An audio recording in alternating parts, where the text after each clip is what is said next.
Hello, and welcome to How I Was Not Aware That Stream Elements says the thank you for subscribing thing.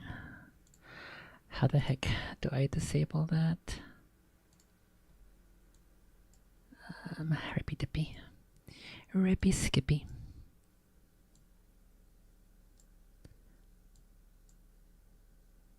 I think before I begin any of the things I had planned today, I have a game who is being kind of dumb. So I want to see if I can fix that.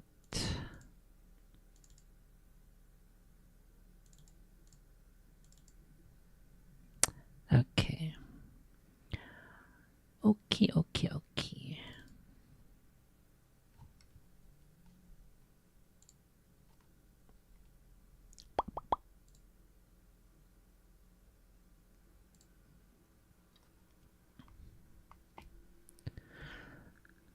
Okay, let me keep track of this. Give me this. Okay. Lights and merchants Borkend. What the heck was that? Is that a Discord sound? How'd that happen? What the heck?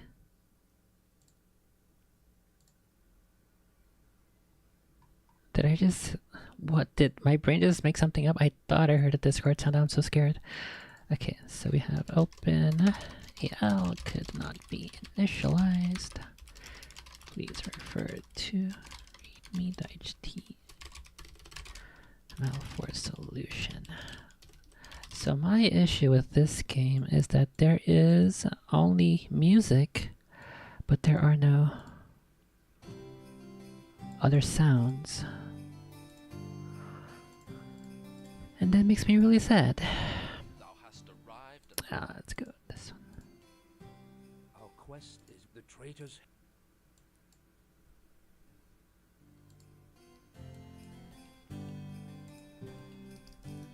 Okay, so we have mute music. Works. I think there's no UI either. No UI audio. No voices. We'll do a narrator works. No combat sounds and no death sounds.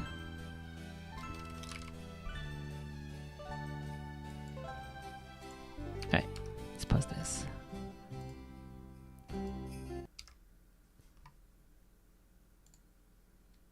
Okay, where is my guy?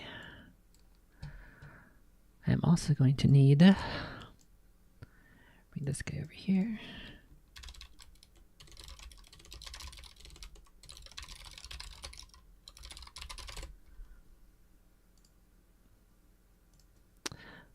This isn't what I intended for first stream, but it has been bugging me. So I will do it regardless. We'll just do a quick little troubleshooting section. Tender Merchants Remake as well. Oh, what the heck? They have a subreddit? I was not aware that they had a subreddit for this. What the heck? The last post was 1 month ago. Copying progress to new PC. Is the remake safe? I don't know where my original copies, but it did not look like this. If I recall correctly, it was just a blank disc with the title on it in black. And I think that's it. I don't think it had any of these other things.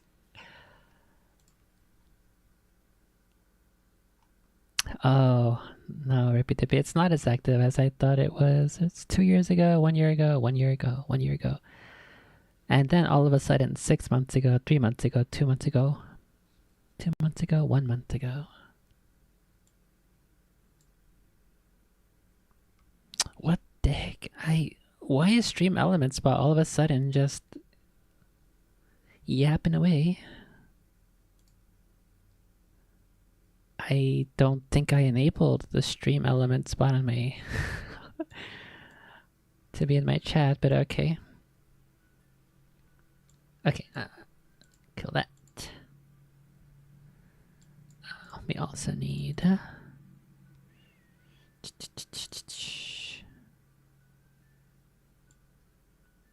think that's all I need. Okay, let's say.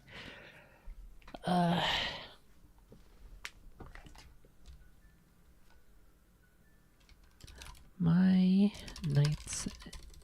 I guess I should check real quick if the default game itself is working, which I believe requires I log on to Steam. Maybe that's where the issue is actually.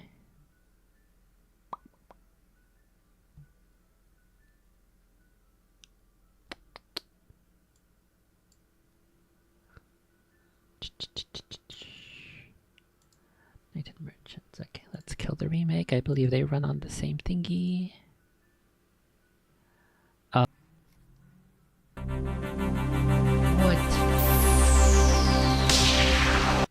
Holy moly. Holy moly. They don't even have the proper music. The traitor's henchmen have succeeded in weak. Holy fuck.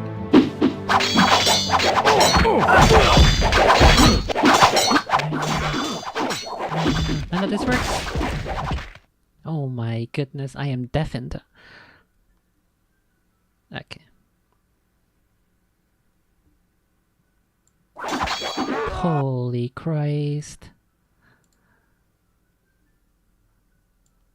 Okay, let's see if this works. Holy moly. Okay, well the audio works here perfectly fine, so my Steam version is good. Holy fuck, that hurt. Did it actually disconnect? I'm gonna be angry.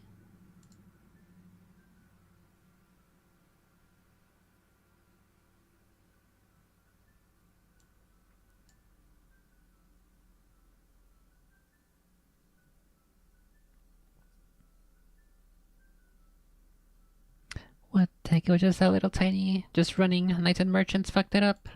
What? Okay, I think I'm good now. That's good enough. What the heck? Okay, note to self, do not ever run Knights and Merchants. The regular version again.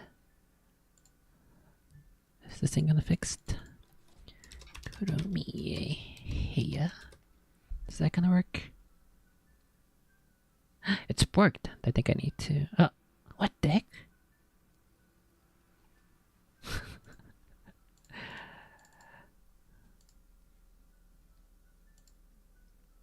Is that just gonna stay there? What the heck? Okay. Jesus. Oh my goodness, 1 second.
Okay, so my thing is broken in a way where the music works perfectly fine, but I guess I should start from the beginning. It's broken.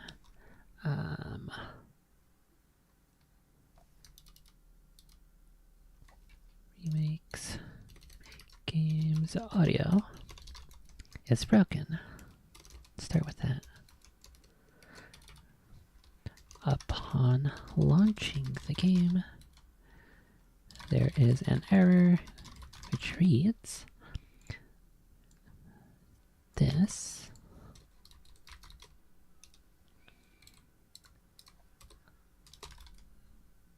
the thing that's broken is the music works perfectly fine, but there are the music and the narrator between levels works perfectly fine, but there is no UI audio, no character voices. There's also no town or building sounds, no combat sounds, and no death sounds.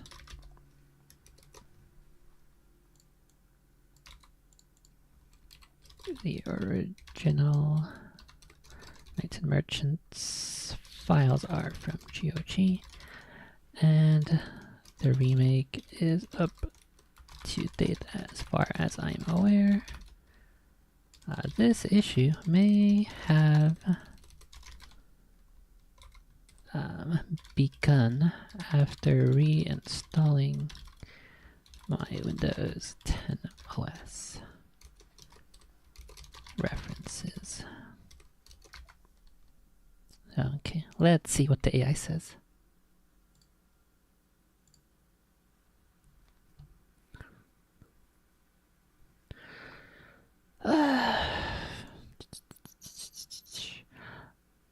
Update OpenAL drivers.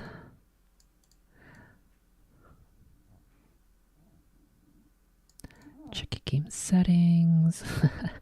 It's definitely not this issue. The sound effects tab has been up and it does not work. Run the sound test. Oh, they have a fucking sound test file? I didn't know that.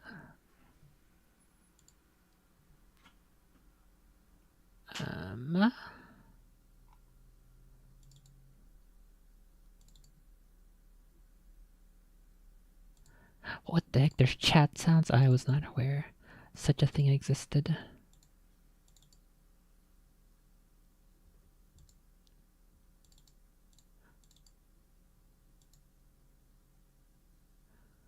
Okay, so the files here suggest that I do have in the directory there is a folder under sound for UI, and there is stuff here. There's only one building sound for the marketplace. It's possible something here just broke. It's miscellaneous, nothing. What the heck is this thing?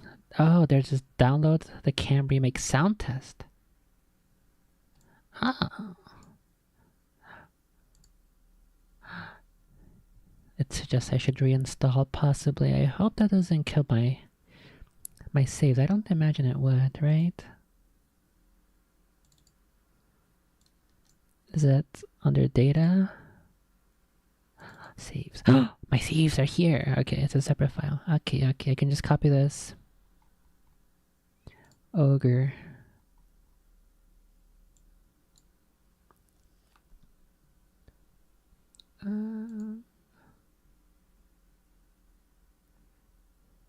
Okay, well, I'll go ahead and copy this. Perplexity solution. We'll see if I can do this later. I was not aware that they had. Let me go check and see if it's actually correct here. Does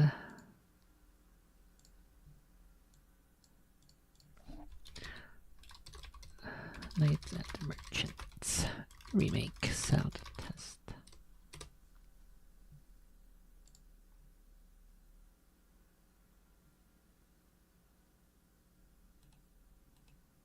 Okay, so I guess the one good thing here is that there are other people with the same issue. Units and soldiers' voices not working in the remake.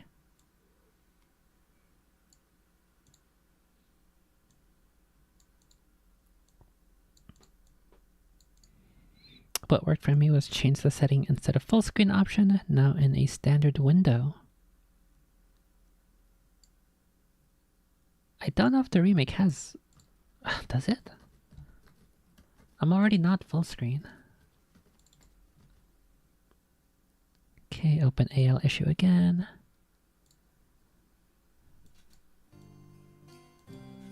Yeah, music works. There's no UI sounds.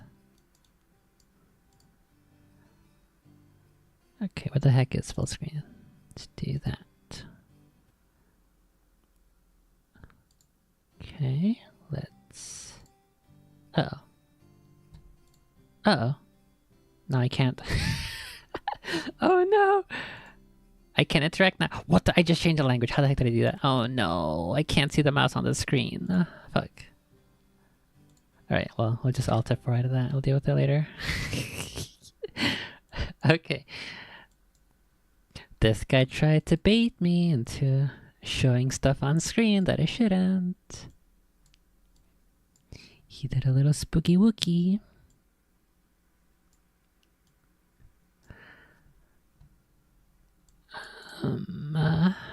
I don't want to scroll down any further. Okay, well, I will deal with this later. I don't think there is an actual cam remake sound test.exe file. And I don't see it here in my remake folder.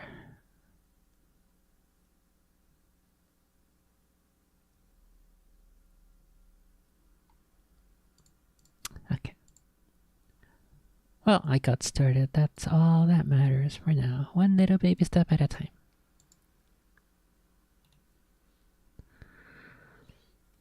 Okay, first and foremost, I do have a couple Grey Lamau articles, but first let me check if there's anything new from today. Let's see. Aliens. What the heck? Vance says he will keep calling Haitians illegally and Springfield illegal. That's not the kind of aliens I'm looking for. Okay, let's look for UFOs.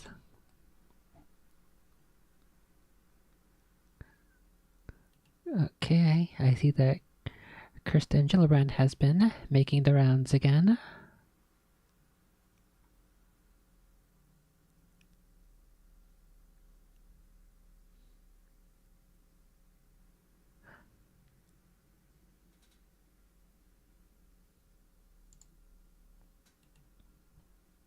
Okay, let's start with this article.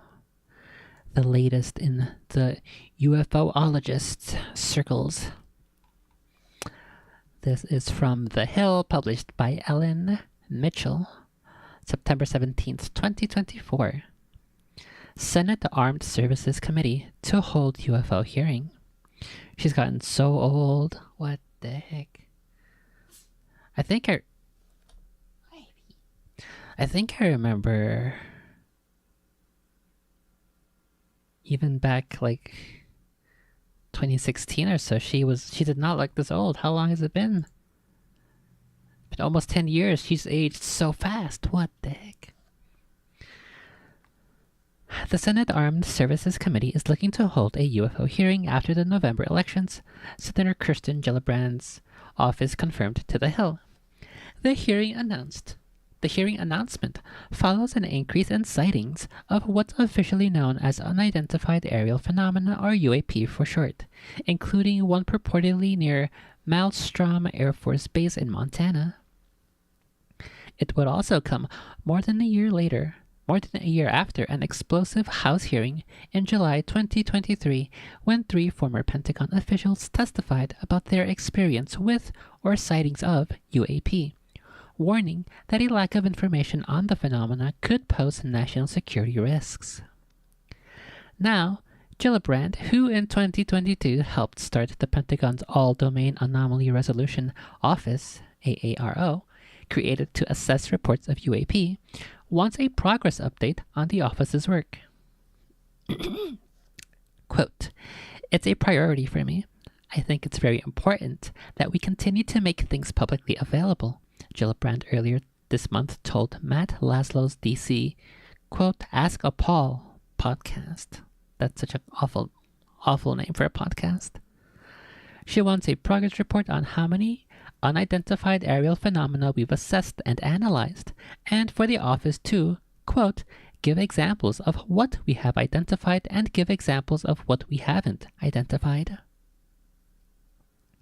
Gillibrand, who chairs the subcommittee under the Senate Armed Services Committee on Emerging Threats and Capabilities, added that she wants AARO to continue to build credibility.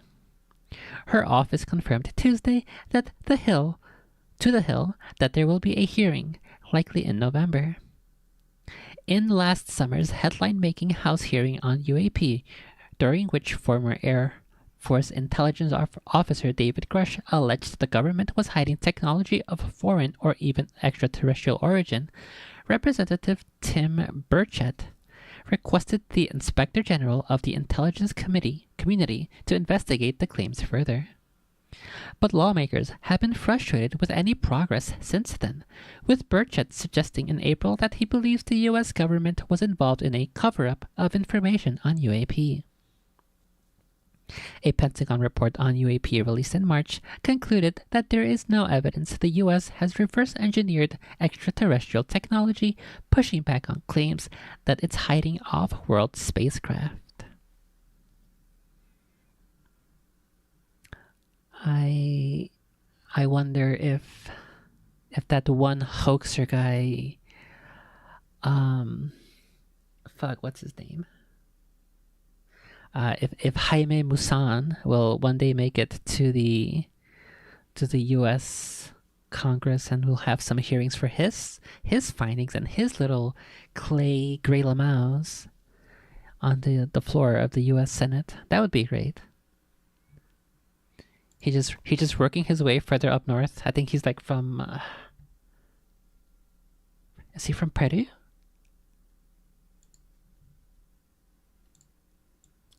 Let's go have a look at where he's from.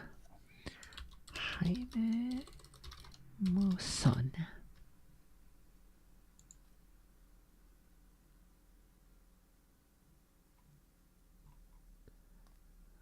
I don't think this is him. Oh, it's 2 S's. Jaime Maussan. He doesn't even have a Wikipedia page or anything.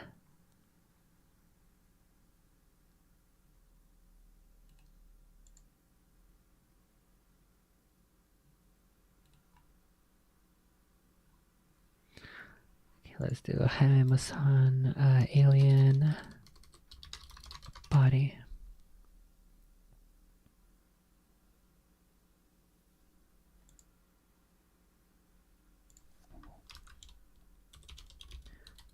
Jaime, what the heck? He's not even on this list of alien UFO sightings?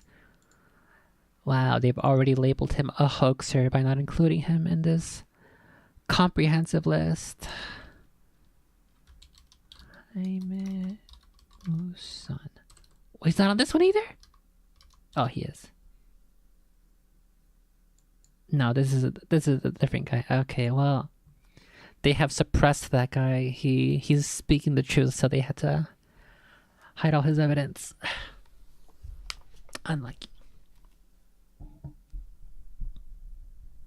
So then, never mind. I stand corrected. He will probably never make it to the floor of the U.S. Senate. How convenient, though, that they are waiting until after Halloween to do more alien stuff. You'd imagine that Halloween proper would be the best time to do it, but they don't want none of that. Okay, so I have another popular mechanics. What the heck was that? Another popular mechanics article. Which means we need another Internet Archive link.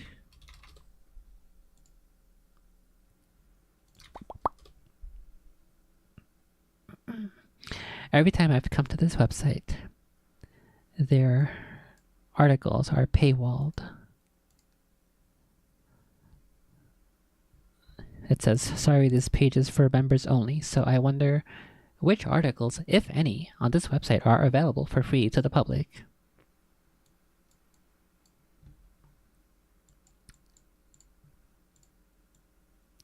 Because I am not sure how anybody would find whether or not they would even want to become a member and to subscribe to them to begin with if none of their articles are free. Okay, Popular Mechanics, written by Elizabeth Rain, published September 16th, 2024. UFO hunters believe this metal shard could be alien technology, so they sent it to a national lab. The specimen raised eyebrows because it appeared capable of causing levitation. It is probably a magnet reacting with other magnets. It's pushing it away, and it looks like it's levitating. That's what it is, right? That's the secrets. As Earthlings, we are curious about whether alien civilizations like ours are out there or if they exist at all, which is why scientists were intrigued when a mysterious shard of metal exhibited signs that it might have come from intelligent minds on a distant planet. This peculiar specimen fell to Earth around 1947 in a supposed UFO wreck that seemed linked to the infamous Roswell incident, which had members of the general public believing a flying saucer had crashed to Earth. It turned out that the debris found in Roswell was actually from a U.S. Air Force balloon meant to spy on Soviet nuclear experiments.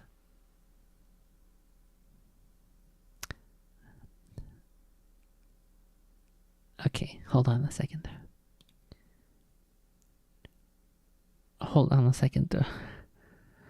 Why is a U.S. Air Force balloon meant to spy on Soviet experiments in U.S. airspace nowhere near Alaska? Why was that supposedly Chinese balloon over U.S. airspace? Where the fuck was that one over? Was that like over flyover states? What the heck, is my internet dead? YouTube is complaining. It's not receiving enough data. What happened? What the heck? Maybe I'm just not allowed to stream today.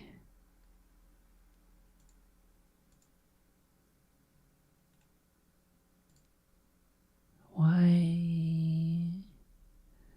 is YouTube being a spooky? Give me a second here.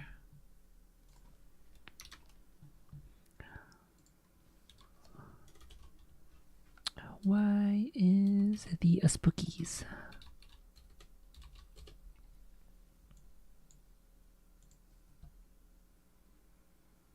What do you mean you're not receiving enough data?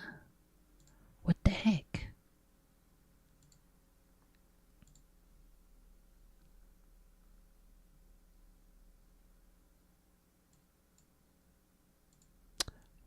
Why?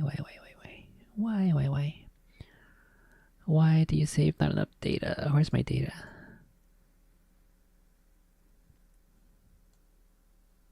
It's not receiving enough video to maintain smooth streaming. Your viewers will experience buffering. What the heck? OBS seems fine. It doesn't. It's not saying it's dropping any frames, nor is there a bitrate issue on Twitch. It's only YouTube. Maybe YouTube is having the issue, not me.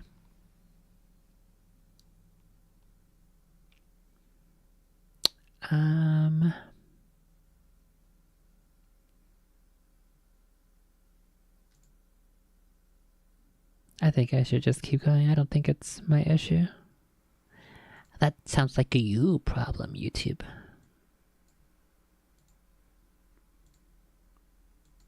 Okay. I will go ahead and ignore that for the time being until it tells me that it's really, really, really spooked. Okay, well, let's look up where the heck was that other Chinese balloon.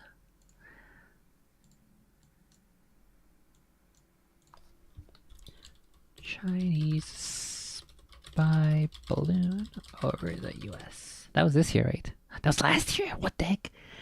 From January 28th to February 4th, 2023, a high-altitude balloon originating from China flew across North American airspace, including Alaska, Western Canada, and the contiguous United States. On February 4th, the U.S. Air Force shot down the balloon over U.S. territorial waters off the coast of South Carolina. Okay, it was near South Carolina.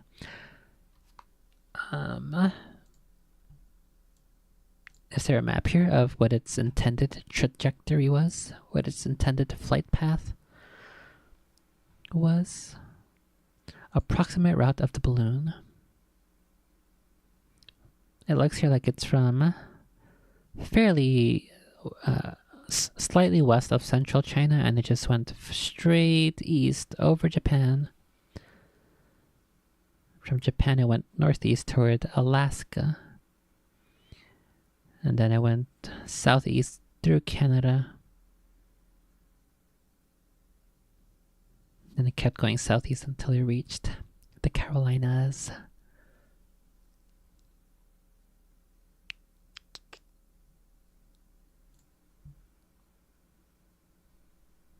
According to U.S. intelligence and retrospective analysis of satellite images, the balloon was tracked near Hainan Island of China as early as January 15th. It was able to change its altitude before entering the Pacific Ocean, where officials believed it was blown off course.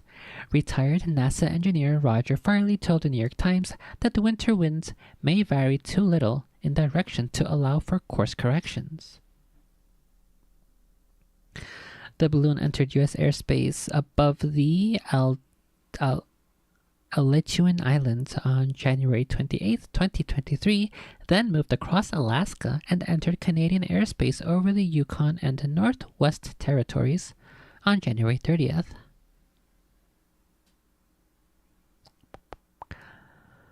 Montana is the location of multiple intercontinental ballistic missile installations, such as the Maelstrom Air Force. Oh, is that what was being referred to in the previous article with Gillibrand? The Maelstrom Air Force Base, causing suspicion that the balloon had been launched to surveil said nuclear installations. The U.S. ground-based intercontinental nuclear arsenal is composed of about 400 LGM-30 Minuteman III missiles deployed around the Maelstrom AFB in Montana.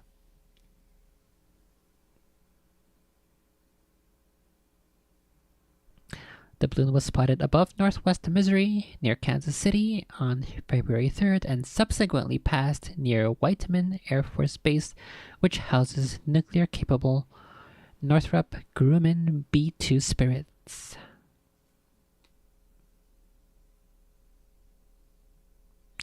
According to some U.S. officials, China attempted to speed up the balloon after its presence became known to the public. In order for it to exit U.S. airspace more quickly. Other officials reported that the balloon loitered near sensitive military sites and made multiple passes under control. Experts interviewed by Time said that the balloon traveled much farther than a typical weather balloon would, and the Chinese officials should not be surprised that it would eventually reach the contiguous United States or be detected. The balloon flew at an altitude of 60,000 feet. In comparison, business jets can reach 51,000 feet, commercial airliners can reach 45,000 feet, and the SR-71, an American surveillance plane, had reached 90,000 feet.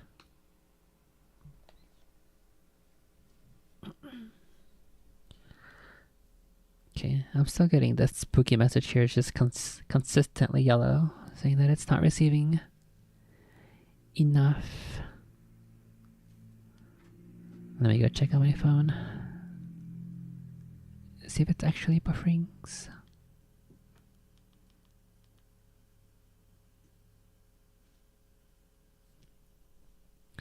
If I move the window, will that reflect properly?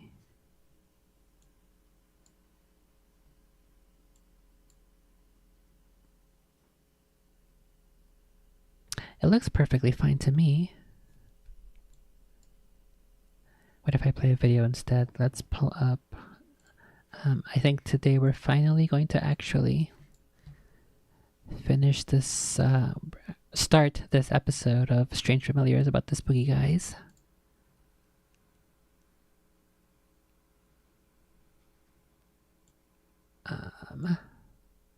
Simply just explain that she likes watching a little wildlife on an evening. She's closing the doors up at the back and stuff, and she was looking at the tree at the back of the garden because we had a couple pigeons, and that's... I don't see any buffering here.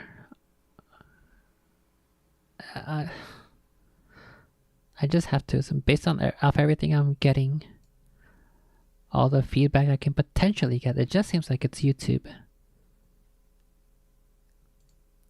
complaining. Either the issue is on their end or it's a misidentified issue. Can I reduce? Oh, I can reduce the stream bitrate. Okay, let's go down to 5,000 from 6,000 kilobits per second, just in case.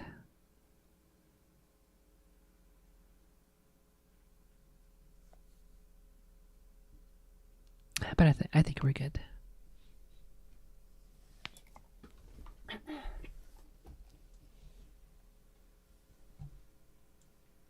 Okay.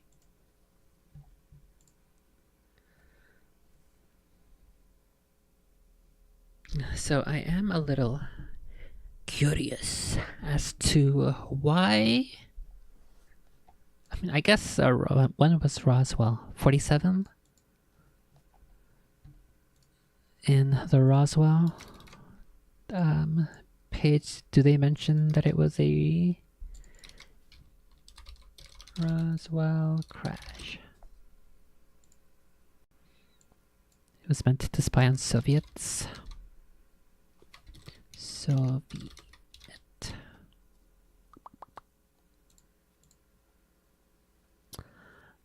Oh, how can we? Oh, now it's fixed. It says excellent.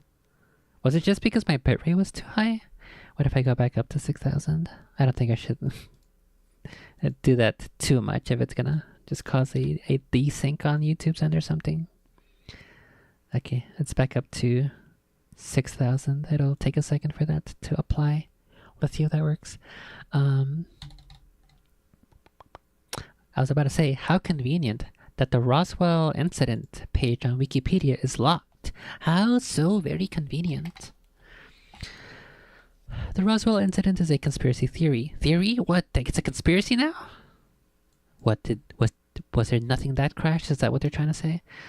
It's a conspiracy theory which alleges that the 1947 crash of a United States Army Air Forces balloon near Roswell, New Mexico was actually caused by an extraterrestrial craft.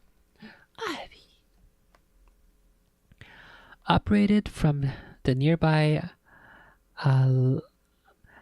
Alamo Gordo Army Airfield and part of the top-secret Project Mogul. What the heck?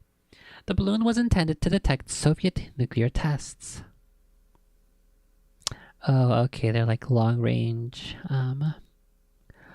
sensors then, I see.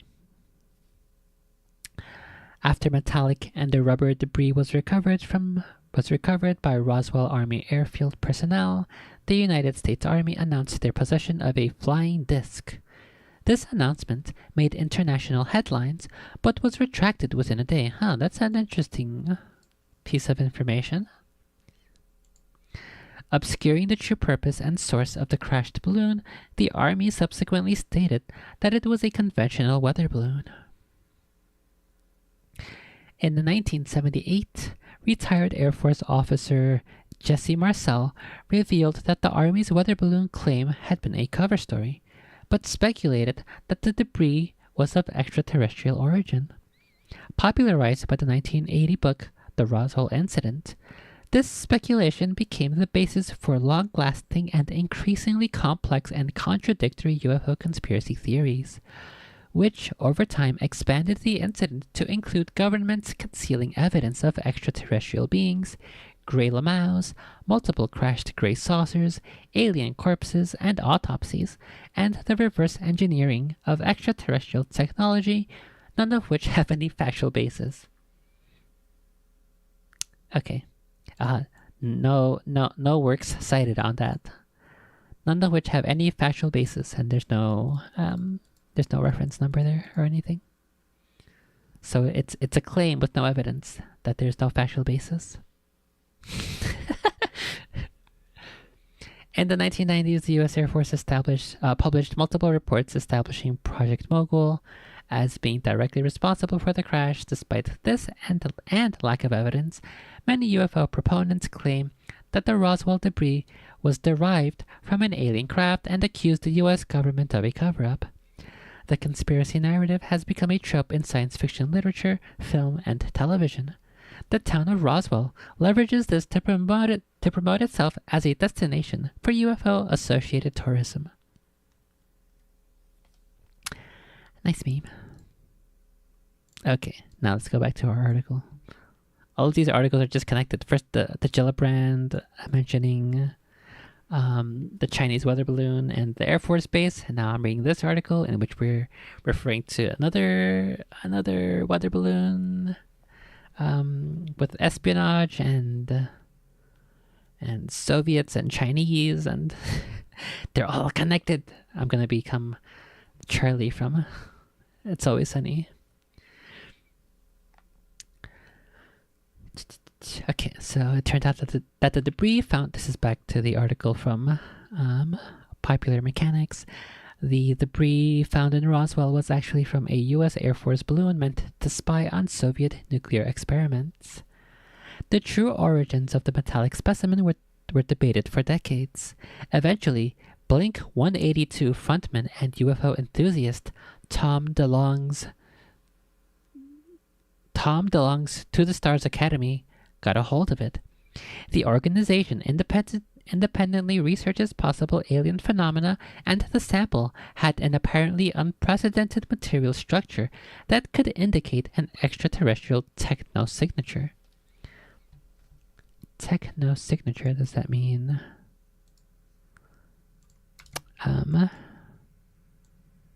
technology that might have alien fingerprints? Not like actual fingerprints, but like you can tell it's been,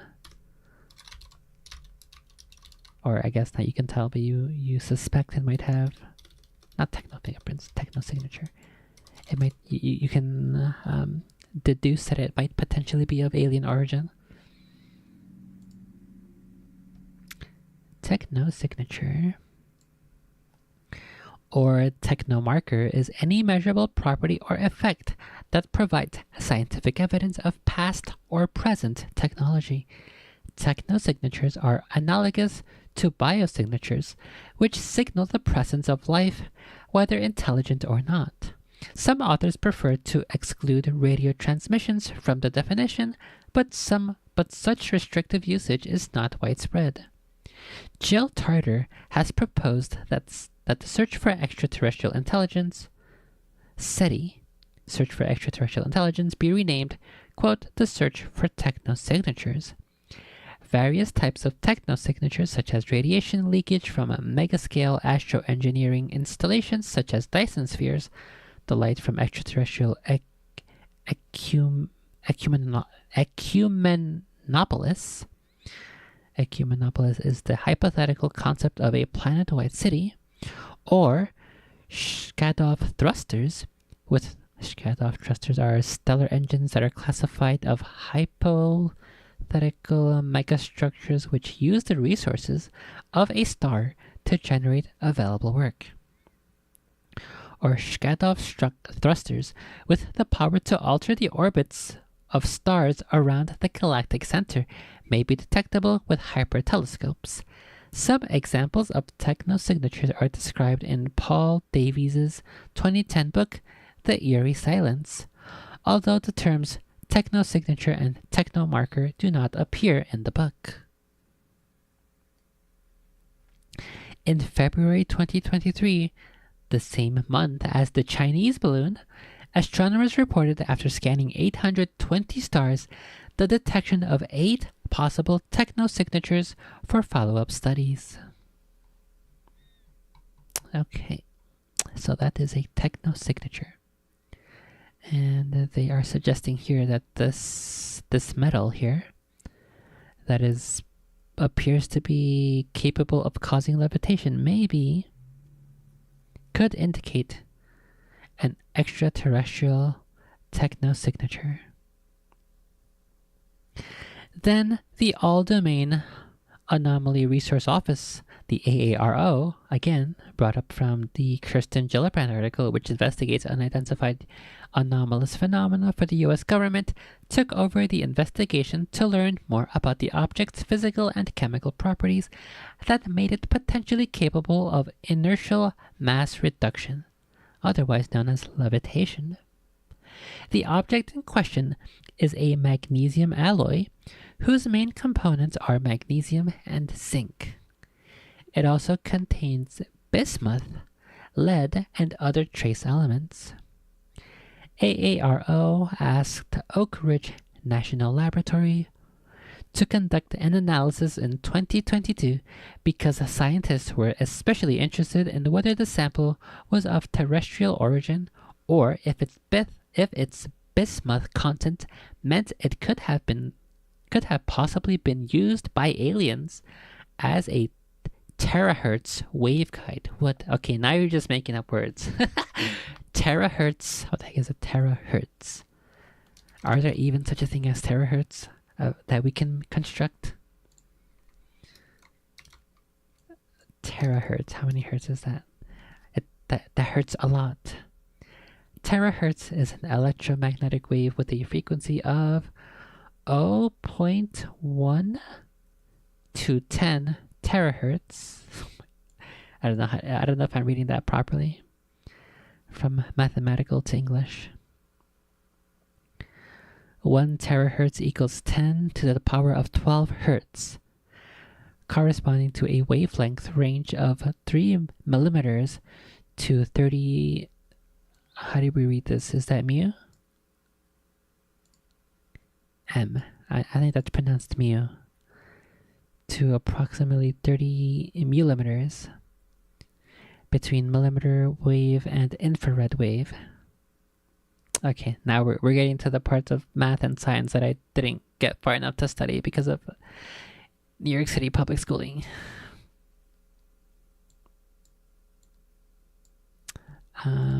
What's this other word? Waveguide. What is terahertz waveguide? A terahertz waveguide. Engineers hunting for an efficient way to transmit terahertz waves along a narrow path have discovered that a simple metal wire does the trick. Okay, let's think what the heck is a waveguide. A waveguide is a rectangular or circular pipe, usually made of copper, that confines and guides a very high frequency electromagnetic waves between two locations. Okay, so they contacted ORNL, the Oak Ridge National Laboratory, to check whether the sample was of terrestrial origin and if its bismuth content meant it could have possibly been used by aliens as a terahertz waveguide. A metal. It says the definition here right after. A metal object that directs electromagnetic waves emitted by an energy source.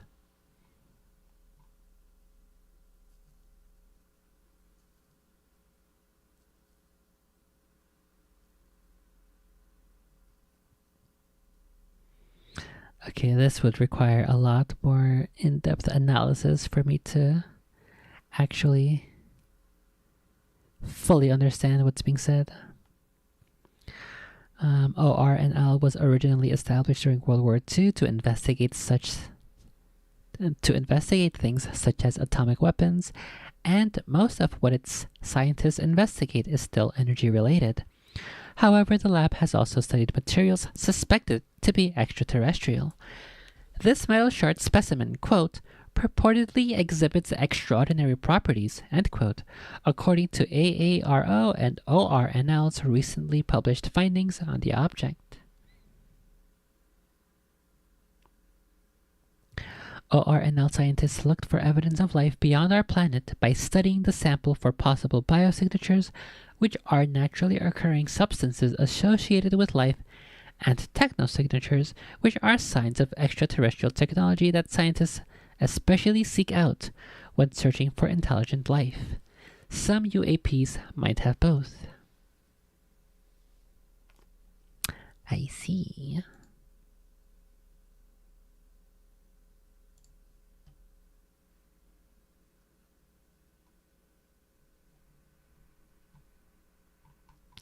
Okay, I'm gonna go ahead and keep this article here as a... I think I already have it up sitting here.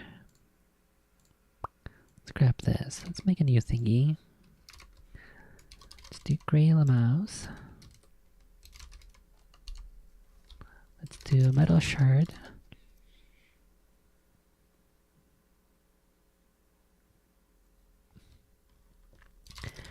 That may have biosignatures and techno signatures. More research required as we investigate further into the Grey Mouse. I'll leave that article there though because it seems to be very, very technical moving forward. So that's why I will be saving it for another day.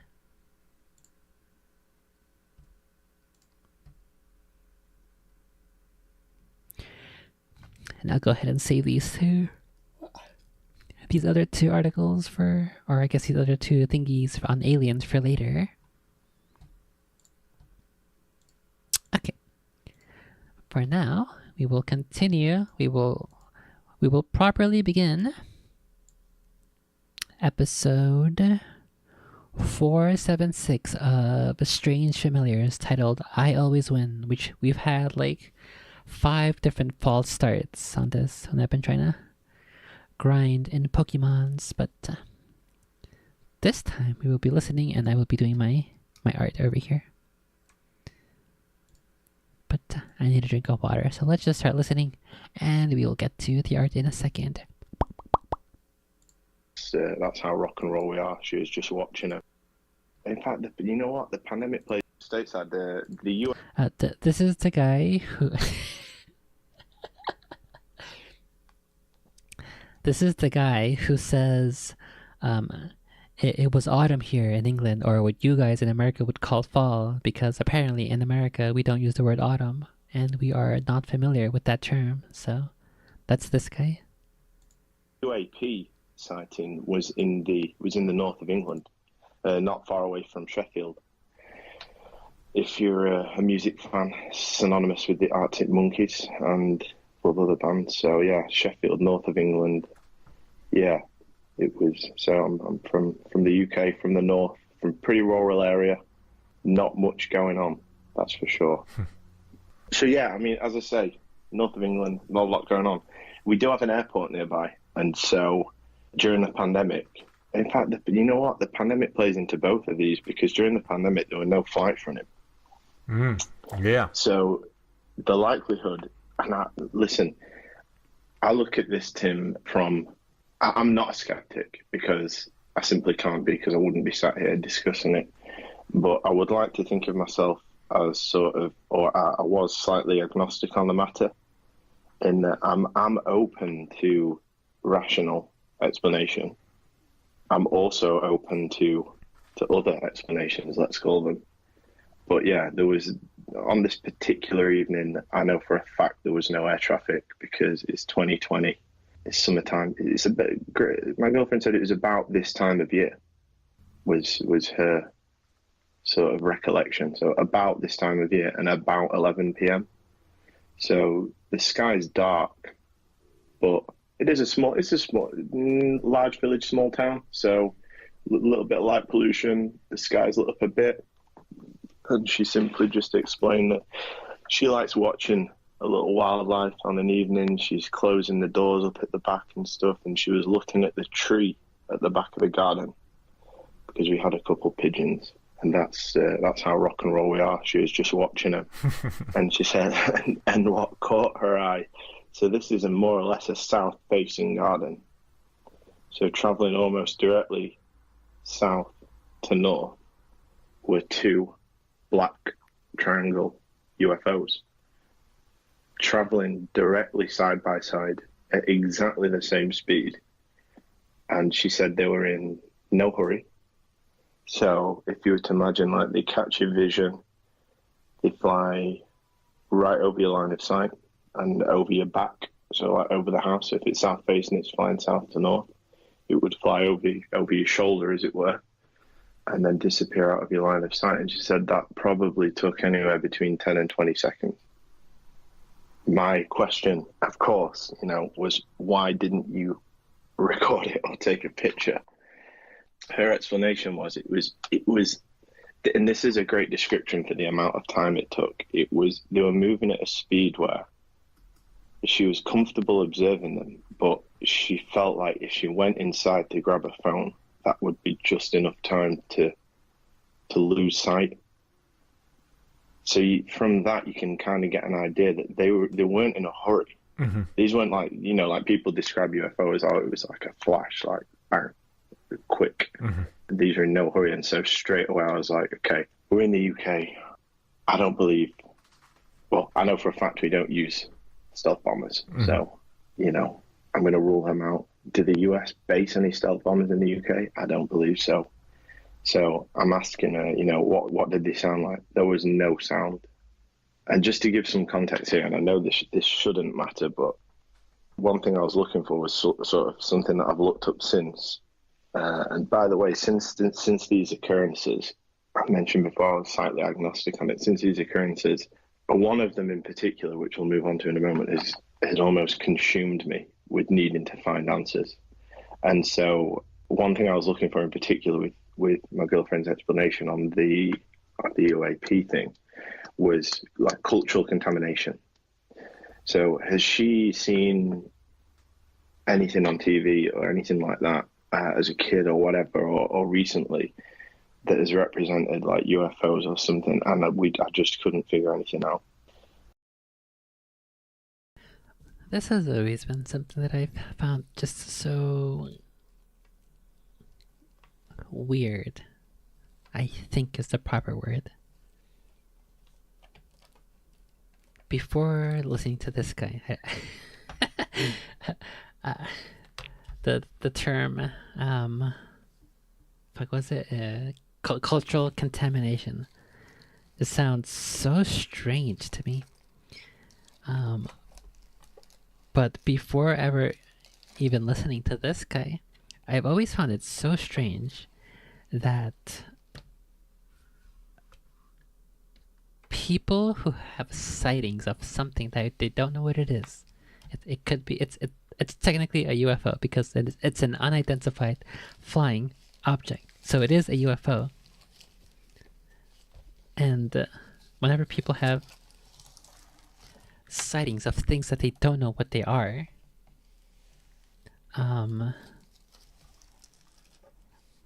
I don't know why a lot of people, in response to that, what the heck?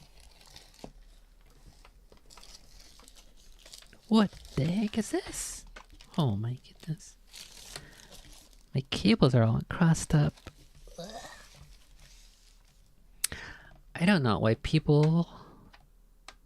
most people tend to say something along the lines of either you were just seeing things, or you were just drunk or high or under the influence of something or other. Or what the heck? Oh my goodness.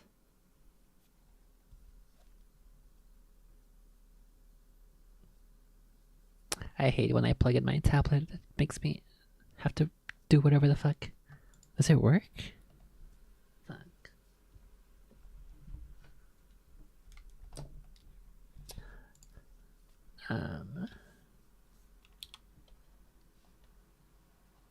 Fuck, it doesn't have pressure.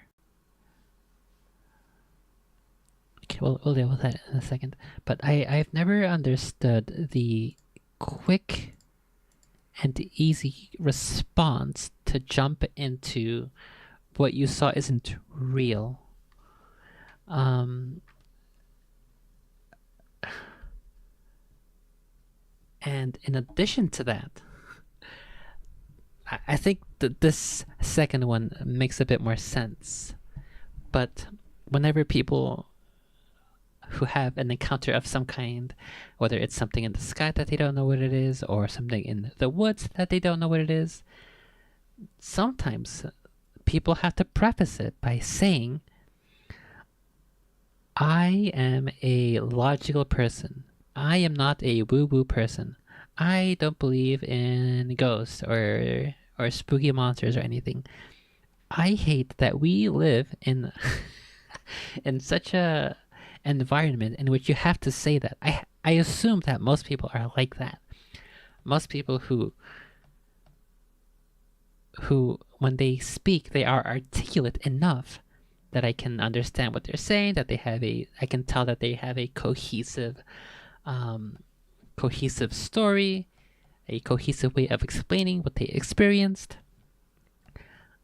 That's just me. I don't know why I don't like that, but it is what it is. That's just the world we live in, unfortunately. Or we have to say, I am a normal person who has a brain and can function most of the time, but this one weird thing I saw, I don't know what it is. And I hate that we have to do that. She's not even originally from this country. I mean, she lived here like nearly 20 years, but whatever. But so they made no sound. They had no lights. They travelled exactly side by side. And this was a piece of information that she withheld for a few months because she wasn't sure how strange it would make her sound. And it's that if you were to imagine a triangle flying, you would anticipate that it would fly point first, of course. But no, this wasn't the case. But nor was it the case that they were flying flat edge first. They were just flying sort of ambiguously, direction-wise. Totally side by side, but flying in a non-uniform. The points weren't pointing in the same direction, is what she said. Right. Yeah, which to my mind would eliminate stealth bombers anyway. Right. Yeah. The other thing you're looking for is like, are they wider than they were long? I'm thinking stealth bombers again. Mm-hmm. Are they wider than they were long? Nope. They were totally triangle. Were they slightly rounded? Nope. They were almost sharp in that point. And another thing, this is how forensic I was with it. Like, I needed to know, like, did it have any depth? Like, was there a perception of depth to them, like a thickness? No, there was no thickness. All that she could explain was that they were darker than the night, than the sky above them. So if there was a little cloud cover, sure, that's going to reflect some of the ground light pollution. And then against that, that means they were flying lower than the cloud cover. One thing I found out as well in my research was it's really difficult to determine altitude of something when you're looking up at it. It's super hard. Yeah. I've asked people on the show, and then I've tried to do it myself, and then I realize what I've asked them to do and how difficult that is. Yeah. So, but what we can define from that is some parameters, right? So, like, that's what I asked was, was it flying as high as a commercial airliner? She's like, oh, no, like, not at all. Nowhere near that. Okay, so we know that. And was it flying as low as, like, say, for example, a bird flying over? No, it was higher than that. Okay, and so and from size, we determined that there's actually a video, Tim. I could probably drop you a link to it, and I should have prepped it. But if you just Google Black Triangle UFO, listen, I don't know whether that thing's real or not. The actual video itself, it could be CGI, but in terms of visual representation of what my girlfriend said she saw, she's pretty taken back by that video. She was like, "That's it." I mean, there's only one in this video, but she just like, snap of the fingers, like the Leo DiCaprio meme. You know the one I mean? Point and whistle. And it was one of those moments where she pointed at the screen and was like, I completely forgot he said that too. Oh my goodness. that was it. Right there. Like just black triangle, sharp edges, ×2, flying side by side, no particular direction. The funny thing was, a little bit before that, and I mentioned this to you in my email, listen, this is probably nothing. It was one of my friends just sent me a message saying, "Hey, watch this Bob Lazar interview." I have no idea who Bob Lazar was.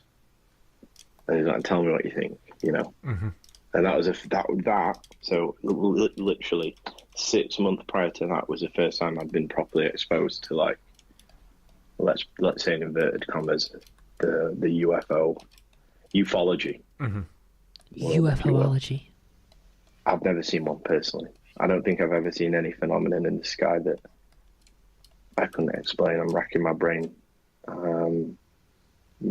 To see if I've never seen anything unexplained in the sky, nor has Grace before or after that. So that is literally all she could tell me. She came straight upstairs and she was like, "Rob, I've just seen a UFO." And I was like, I screwed my face up and I was like, "Right, you just seen a UFO?" And she's like, "Well, actually, to be more precise, I've just seen 2. And I was like, "Right, okay. You've seen 2 UFOs, sure." And she was like, no, like, you don't understand, they flew over, this was the direction they came in. I described what I've just described to you. But yeah, that's pretty much like we had to park it there because there was nothing we could do or say or whatever. And there's a couple of applications out there. I don't know if you're aware. Like, there's one called, am I allowed to mention an app on your show? Sure, yeah. Yeah, it's called Enigma. And it's just simply a UAP reporting app where you can check your local vicinity, see what other people have seen. You can log yours and see if anybody saw the same thing, that kind of thing. It's a good concept, but it didn't bring up as much correlation as what I wanted. And I've heard of the Black Triangle thing, but it's just different to what she saw. And there's no point in me, trying to lie and say, "Oh, it had a light on every corner." And this, the main one I hear is one light on every corner, a red glowing light in the middle. Every single thing I've tried to look up on a Black Triangle UFO seems to have the same theme, a white light on each corner. And she's just absolutely determined. They were completely black. They were completely soundless, silent, and they did not change speed or pace once.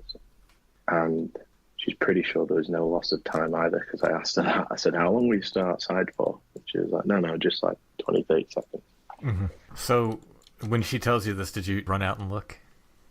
Yeah, obviously I ran to the other side of the house. Oh, tried to catch, like, tried to catch, like, the other way. I would have done the same. Yeah, I would have I want to try to see something. Yeah. But no, just my look. No, I didn't. I didn't see sugar. So, yeah, I didn't see anything, Tim, unfortunately. Don't get me wrong. The stuff that I have seen is coming, mate, and it's not ideal. So, yeah. No, I didn't manage to see it, but of course, I ran to the other side of the house to have a quick look. Didn't see it by then. It just seems strange. Why would nobody else report it? But then 11 p.m., it's not a huge place where we live. The likelihood of anybody else being looking up in the sky. On the app that I mentioned earlier, the closest thing I found was about 3 miles away from where we live. And it said a black chevron. Yeah, when you're relying on people to report stuff, first of all, did anyone else see it? Who knows? If they did, like, are they the kind of person that's going to report something? If they report it, are they going to report it to that app? Or, I don't know if there's a UK MUFON or, some sort of government place they're going to report it to. You never know. And if they run into a roadblock, most people aren't going to report it to a second place, Right. They're going to try it once. So like with anything, like with, Bigfoot reports here or anything else, it's kind of like, well, yeah, just because it's not on whatever database doesn't necessarily mean one thing or another. I think, and then you got there's lots of people aren't going to report at all because A, they don't want to seem weird or crazy or anything, or B, they just not the kind of person that's ever going to do that. They're going to look They don't care enough. Yeah, exactly. Yeah, no, right. And I totally understand that. So by the time you get to what is actually reported, it's been whittled down so much to virtually nothing. But that was that. There's not much more to that. But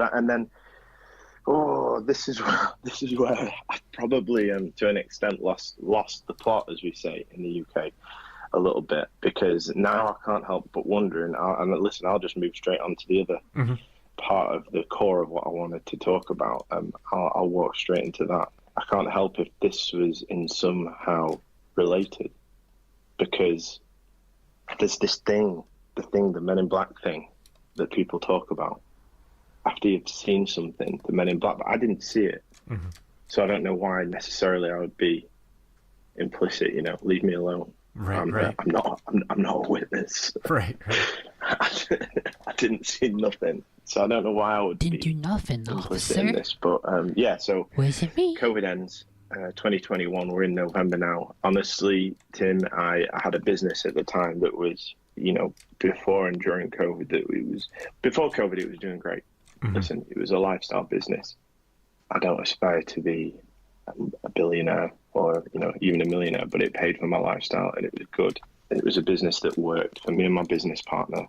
But during COVID, the nature of the work we did and everything else, the businesses that shut down or had to go on, we had a scheme here where you could essentially temporarily shut down and the government would pay the salary of the staff in the meantime. So companies were quite literally able to shut down with virtually no consequences, but you had to be over a certain size anyway. That resulted in me making a difficult decision to shut down the business. And so with for virtually no reason, and I literally mean for virtually no reason, I decided to go away. It was the end of summer, winter was creeping in. I don't know where are you from in the US? Winter's pretty brutal here in the UK. Southern Pennsylvania, so. Okay, so I guess it can get pretty dreary come October, November time. Yeah, but I'm a winter guy. Give me the really? cold, the gray skies. Yeah, I love it. I absolutely love it. Oh, no. I get seasonal depression in the summer because it's really weird. My wife is the opposite. Winter comes and she's like, kind of shuts down, and I'm like rearing to go once things start getting cold. I spend more time outside in the winter than I do any other time of the year. There's something to be said for it. I'm more that in wintertime, if it's cold, rainy, and windy outside, then there's less of an obligation for me to go out and do anything, so I can just chill with no consequences. So a different type of enjoyment from winter, but yeah, sure. I get where you're coming from. So yeah, it was creeping in, and I needed to do something. I'd shut the business down, and with this sort of little bit of money, listen, I am lucky enough so that my family have a little vacation home on the Gulf Coast of Florida. It's an apartment. And so I booked a flight last minute. It was relatively cheap. I didn't need anything else to go. I needed a flight and a train ticket. You know what Florida's like. I'll shop at an Albertsons or Publix or, whatever. And just do my thing. Just go out there and have a couple of weeks. I've had to close the business. I was stressed. My girlfriend was like, go, do it. The weather. I feel like the lines here should probably be a bit thicker, kind of like this here. Because it's going to be pretty small when, especially if I make it like an emote. But I think I'll keep it like this size, this brush size for now. And then if I need to make adjustments for later, I'll do that. Add a second version. It looks real nice, and it did, and it was actually. That, for me, growing up, we've had that place like 20 years or so. So maybe more, like 25 years. Growing up, it's always been a super comfortable place. Really comfortable, really safe place. I like to get out once a year, and just chill, just unwind. I don't do touristy stuff. I don't go to Disneyland. I like to sit around, read, sit on the beach, sit on the balcony, do stuff like that. Whatever. Anyway, I chose to go out there. First couple of nights I was there, bearing in mind, as I say, this is an apartment in a gated complex. The feeling of unease. You're in a room and you feel uneasy. Now, I can understand you get that in a house, in a home. Listen, certainly in like a country home where maybe your garden's surrounded by like a small fence, you maybe hear your gate blow in the wind, you hear a door knock, something like that. Okay, you're going to be on edge. That's human nature. That's natural. But in like an apartment complex, I should feel completely comfortable. First couple of nights, Tim, I woke up in the middle of the night like I've since researched this phenomenon, scopaesthesia. Okay. The feeling that someone is looking at you. Okay, yeah. Yeah. And I woke up a couple of nights. Hold on, what the heck is that called? Scopaesthesia? Seems like one of those words I should have in my vocabulary here when doing spooky research. Scopaesthesia.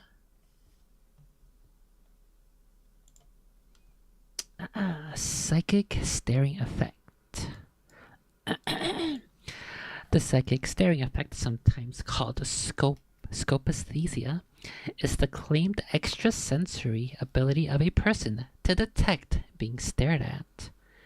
The idea was first explored by psychologist Edward B. Titchener. Patches. In 1898, after students in his junior classes reported being able to, quote, feel when somebody was looking at them, even though they could not see this person.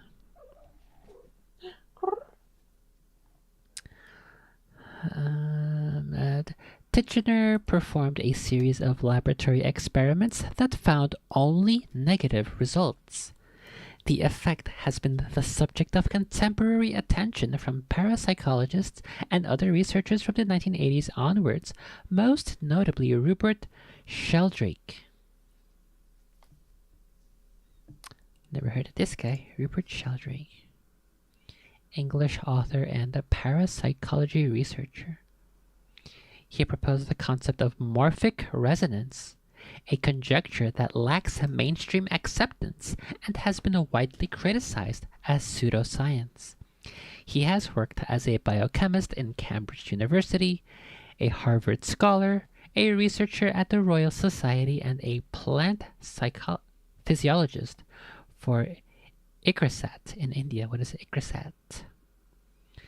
The International Crops Research Institute for the semi-arid tropics. Okay, back to psychic staring effect. The feeling is a common one, being reported by over 2/3 of students questioned in a 1913 study. Okay.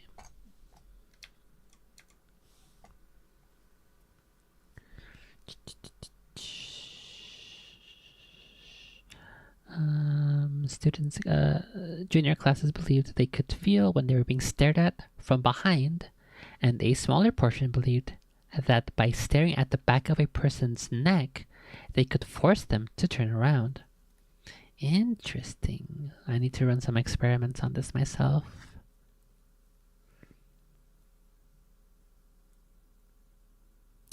That's a very interesting location, the back of somebody's neck, because typically in Bigfeet's encounters and ghost encounters and Grey Lamau and spirit and demon and shadowman encounters, people always say the hairs on the back of my neck stood up. There's also that phenomenon, the third eye phenomenon, in which if you hold your finger about 1 inch away from your forehead, the center of your forehead, where your third eye would be, and that center of your forehead starts to get a little tingly. So I wonder if it's your human eyes are 2 human eyes, or the third eye, or a combination of all 3 eyes. Is there like some kind of psychic effect just because of our electromagnetism or something? I have no idea. We'll have to go read some of these papers that they have here. That's an interesting connection there for the back of a person's neck. I have currently a very limited data set in which when I stare at the kitties, sometimes eventually they will look at me in response. I need to try the back of the kitty's neck, and I also need to keep track of the distance and the duration of the stare to see if that at all has any significance. I believe by staring at the back of a person's neck, they can force them to turn around. Both phenomena were said to occur in public places, such as classrooms and public halls. His students described the feeling as, quote, a state of unpleasant tingling. Okay, there's that third eye tingling as well as the big feets.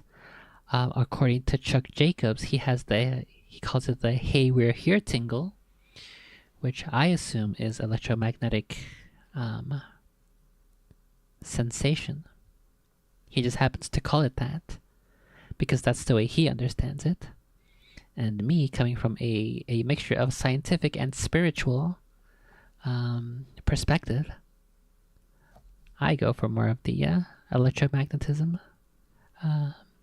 force of some kind. They describe it as a state of unpleasant tingling which gathers in volume and intensity until a movement which shall relieve it becomes inevitable. Interesting. Could it feel like if it's an itch that you gotta scratch? Could that be it too? Either you turn around and look, or you just gotta scratch the itch. Titchener rejected the telepathic explanation. He instead suggested that when a subject experienced the feeling that they were being watched and turned to check, a second person who already had the subject in their field of vision might notice the subject staring to turn their head and shift their gaze to the subject. From the subject's perspective, they had turned their head and can now see a person looking directly at them, from which they may incorrectly assume that the person had been staring at them all along. Titchener attributed the tingling effect to the subject focusing their attention on their own neck and the thought that somebody might be staring at it. Observing that a person concentrating their attention on their own knee or foot will make that part of their body more sensitive. He conducted lab experiments with people who claimed to be able to sense the stares of others and those who claimed to be capable of, quote, making people turn round, finding in both cases that the results were, quote, invariably negative. Later studies, in a 1913 study by John E. Coover, asked 10 subjects to state whether or not they could sense an experimenter looking at them over a period of 100 possible staring periods. The subjects' answers were correct 50.2% of the time. Oh, perfect. It's a coin flip. A result that Coover called an astonishing approximation of pure chance. Coover concluded that although the feeling of being stared at was common, experimentation showed it to be groundless. Groundless. It's not grounded, kind of like Oswald Cobblepot's name. Very, very not grounded.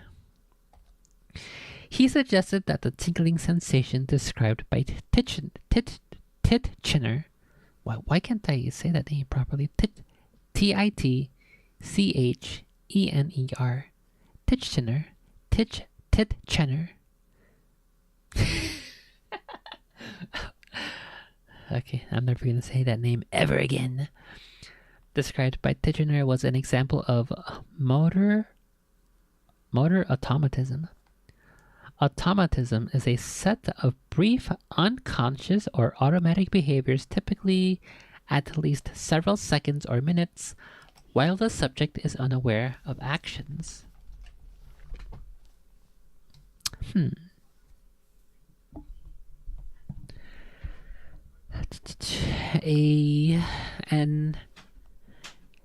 A 1983 experiment used closed-circuit television cameras to watch the subjects. Reported a 74% success. Am I reading this sentence incorrectly? A 1983 experiment using closed-circuited TV to watch the subjects. I think there's like an implied pause there. To watch the subjects reported a 74% success rate, although later research suggested that the randomness of the sequences had not been controlled for.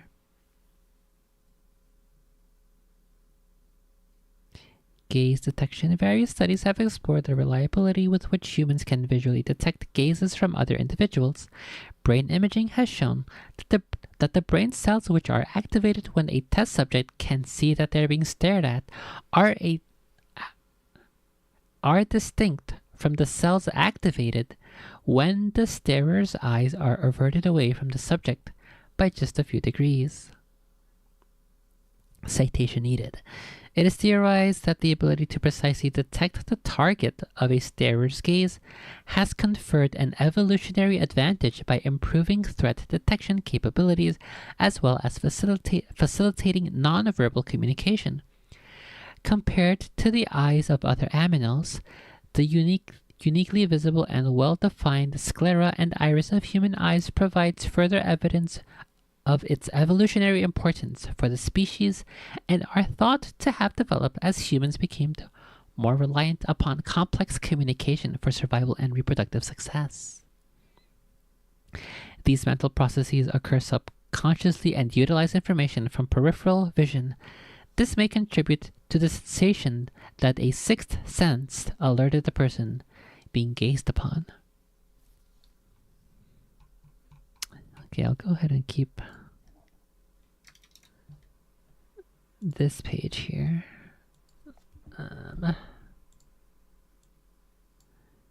Green lemons. I'll just make a new page. Spooky phenomena. We'll do. Fuck, what's it called again?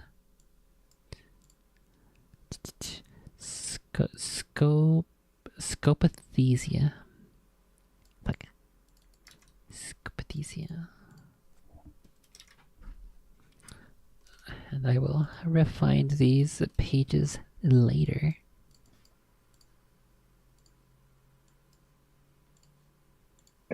I'm supposed to be chilling here. And bearing in mind, closing this business, actually, it was a relief for me. So, closing the business, going out to Florida, I'm supposed to be, for want of a better phrase, ice cold chilling. Mm-hmm. And I woke up like...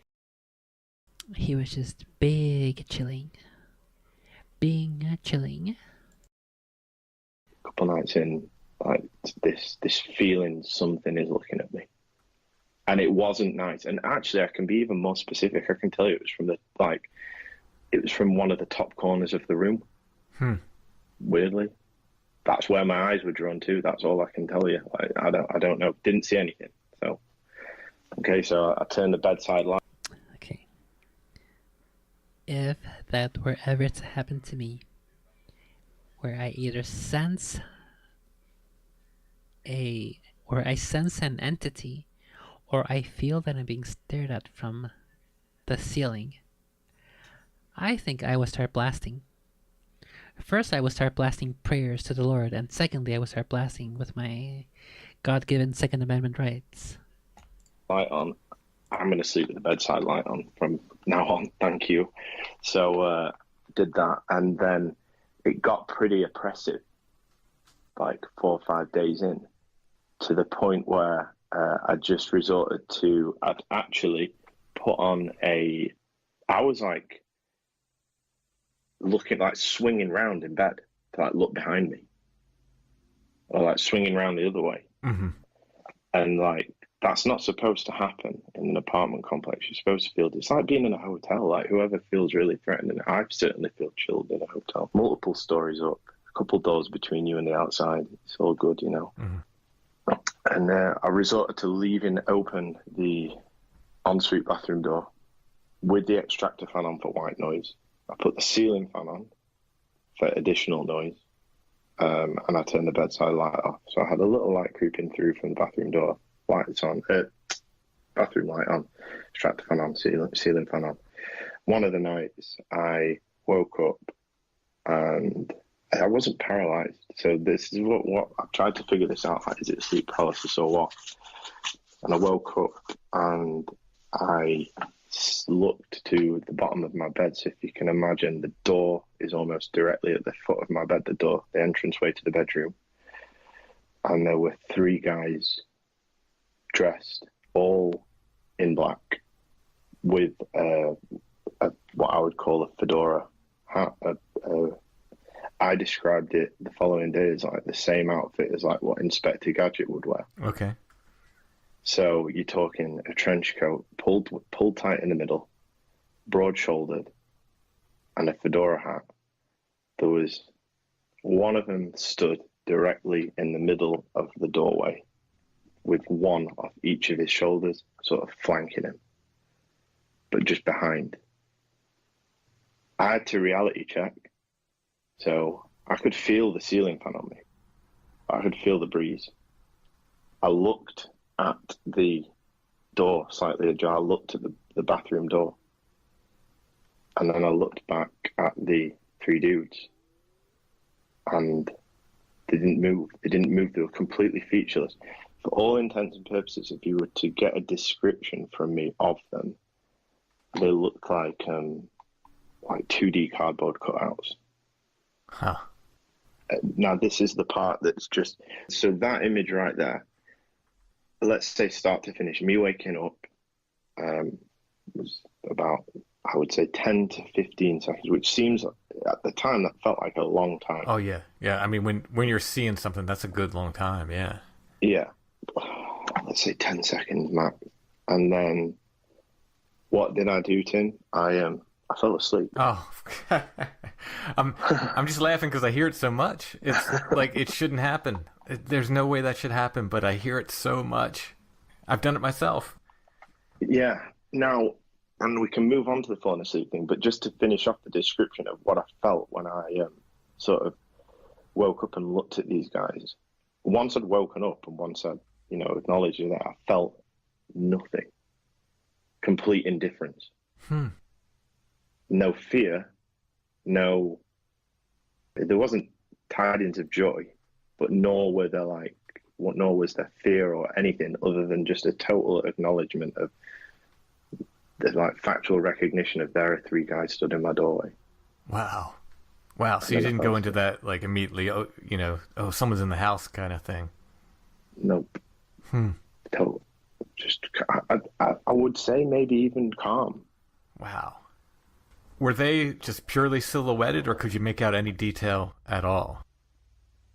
No detail. I've looked into this a lot, and I've heard people say red eyes. There were no red eyes. Mm-hmm. I heard one person say that it's common for this entity, the Hat Man. I hate even using the phrase. Yeah, the dude with the hat, let's just call him that, right? They say this entity is sometimes flanked by 2 other shadow entities without a hat. And that made me question myself. Did the 2 guys on either of his shoulders have hats on? But they did. No, they did. All 3 of them wearing hats. And he wasn't particularly. And I thought, oh, he's 7 foot tall and he has red eyes and he instills this feeling of like just like dread. And he wasn't overly tall. If the average door frames, I mean, we use new money here, so 2 meters. What's that? 6'6". So, yeah, something in that range. Yeah, there was a couple inches above the top of his head and the top of the door frame. He didn't fill the doorway. It wasn't what I would call like overly tall, but the falling asleep thing, man. Yeah. What's that about? Yeah, I don't know. I wish I knew, because Maybe they were friendly ghosts, friendly spirits. it makes zero sense. My only guess is that it's somehow tied to sleep and dreams, like all this stuff, and it's easier for them to get to you in your dreams, do whatever they need to do or whatever they're trying to do. So they just put you out again. That's it's sinister, but That's what the aliens do too. When they take people to probe them, they briefly wake up and then fall back to a sleepings so they can probe them some more. the way I think about it sometimes. Yeah. And so after that, I was done. And like I took a real downturn. I'm telling you right now, like, well, no, that may have been a little bit too affirmative with what I feel, because I'm still trying to figure it out. There was like a willingness to feed off some kind of bad energy. I didn't feel good after that. Like the day, like for the rest of that time, like I just really wanted to just go home. Frankly, I didn't want to be there, and I was really sort of hoping I'd enjoy that time. And listen, I enjoy my own time. I'm totally fine with it. Mm-hmm. That was supposed to be a nice thing. After that, I wanted to go. Honestly, I drank a lot after that. There was a lot of negativity that it seemed to bring to the surface. Whether or not I put that on myself as a result, or whether or not, chicken or egg. Right, Sure. Yeah. And so these things you say that are easier to enter in your dreams. This is going to... I need to make sure that the health authorities probably don't get hold of this, because... What the heck? So I killed him in my dream with a golf club. And before I did, he said, I always win. You killed this Hat Man entity? Yeah. Okay. Yeah. I killed him, stood on a golf green in a dream, playing golf. Mm-hmm. How strange. And so this is after you saw them in the apartment? Wait a second. Wait. No. So he's in the UK, right? And he's golfing. Now, who has a golf course in the UK? More particularly in Scotland. This guy, his shadow man is Dark Trump. That's why he says he always wins, because the house always wins. Hang on, this might be a Trumpian ghost. We'll have to keep an eye out for any more potential clues of this Trumpian ghost. Apartment. This was, I would say this was probably 2 years after. Okay. So I've seen him again since. But this was just in a dream, and that was the only time.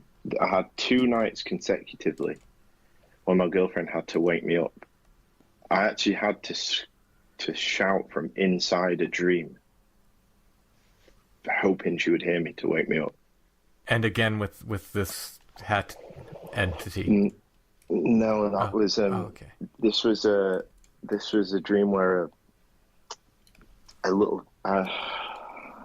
dreams, man, they can be a little boring for other people to listen to, but I was sat in a meeting, what would be considered a corporate meeting, and the lights went out in the meeting, and when the lights came back on...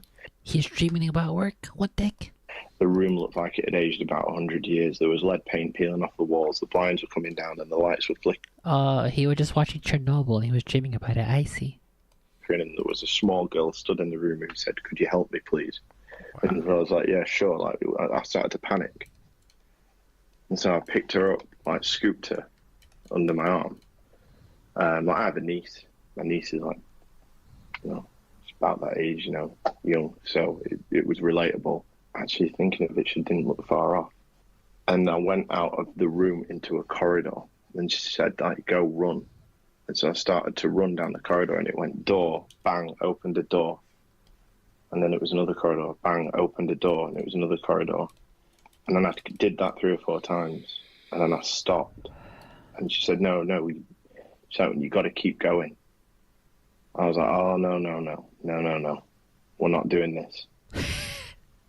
And I, like, put her down, and then I couldn't wake up. I was trying to I knew full well I was in a nightmare, and I couldn't wake up. I hate that feeling. That's such an awful feeling where I feel like I need to wake up. Either because something spooky is happening, or I know something spooky is about to happen. I don't know if that's worse than trying to wake up from sleep paralysis.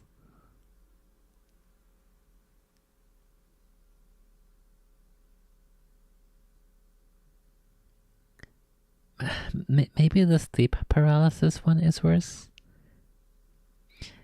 Because I am awake and logical and conscious, but it doesn't feel like anything.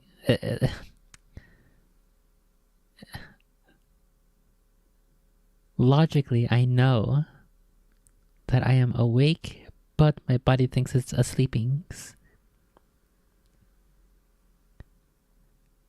And yet, I still feel, typically, an incredibly intense feeling of danger and fear. But with a dream, I'm dreaming. I'm well aware. Typically, I'm aware that I'm dreaming. So I'm aware that there's literally no danger. Except maybe, like, to my psyche. Possibly. But once I wake up, I'm typically easy peasy, lemon squeezy, all good. But I hate that feeling of where I've mentioned this dream, this recurring dream several times before. That hasn't happened again in a couple years, but now that I'm gonna mention it again, it's gonna happen. Watch. Just you watch. Where I'm in, like, a building of some sort. I think there have been at least 2 different buildings in which I have at least 2 kitties with me. One of them I'm carrying in my hands. The other one is, like, walking around, running around nearby. And there's this, like, spooky entity of some kind. And the kitty that I'm carrying, as well as the kitty who's around me, we're, like, walking around, and the kitties are hissing at this entity, which then causes the entity to, like, teleport to another location. The closest thing that makes sense to me is, like, a video game. It, like, teleports to its next designated spot, and then after we do that, we walk around the building, the house, for a bit. After a handful of hisses, going up and down the stairs, or down a particular corridor or a hallway, I guess during that process, there's also, like, this oppressive feeling in the dream. It's, like, dark and spooky. But then after the fact, after we do all the required spooking the ghost away with the kitties hissing, the room, the temperature goes back to normal once the spooky ghost is gone. And every time I've had that, I've always felt like I need to wake up and I gotta get the heck out of here. And I don't know why I really had that occurring over and over and over again for... It was maybe a period of 6 months to a year. But I always hated that dream. Fuck that one. Up and I was trying to scream, and then I was trying to scream in my dream, and then my girlfriend shook me and woke me up and said, you were making a weird noise there. What was going on? And I just said, I was actually hoping you'd wake me up, and you just did, so thank you for that. Wow.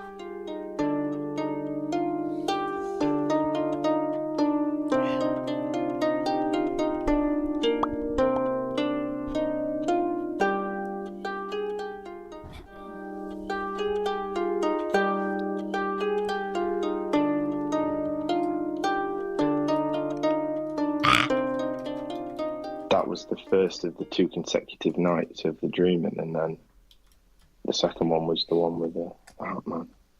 So, where I hit him with it. Describe that one again, please. So I was playing. I don't recall the start of it, but that can often be the way that dreams begin. Sure. Is that you kind of just dropped into the middle of playing a game. It's like loading up a save game. Right. Yeah. So I was playing golf on a golf course, and he was stood on the green with me, and I was angry, like right from the get go. And I pulled a club out of my bag, and actually, before I did, he said, and it's still featureless, by the way. I couldn't give you any features on this, Tim.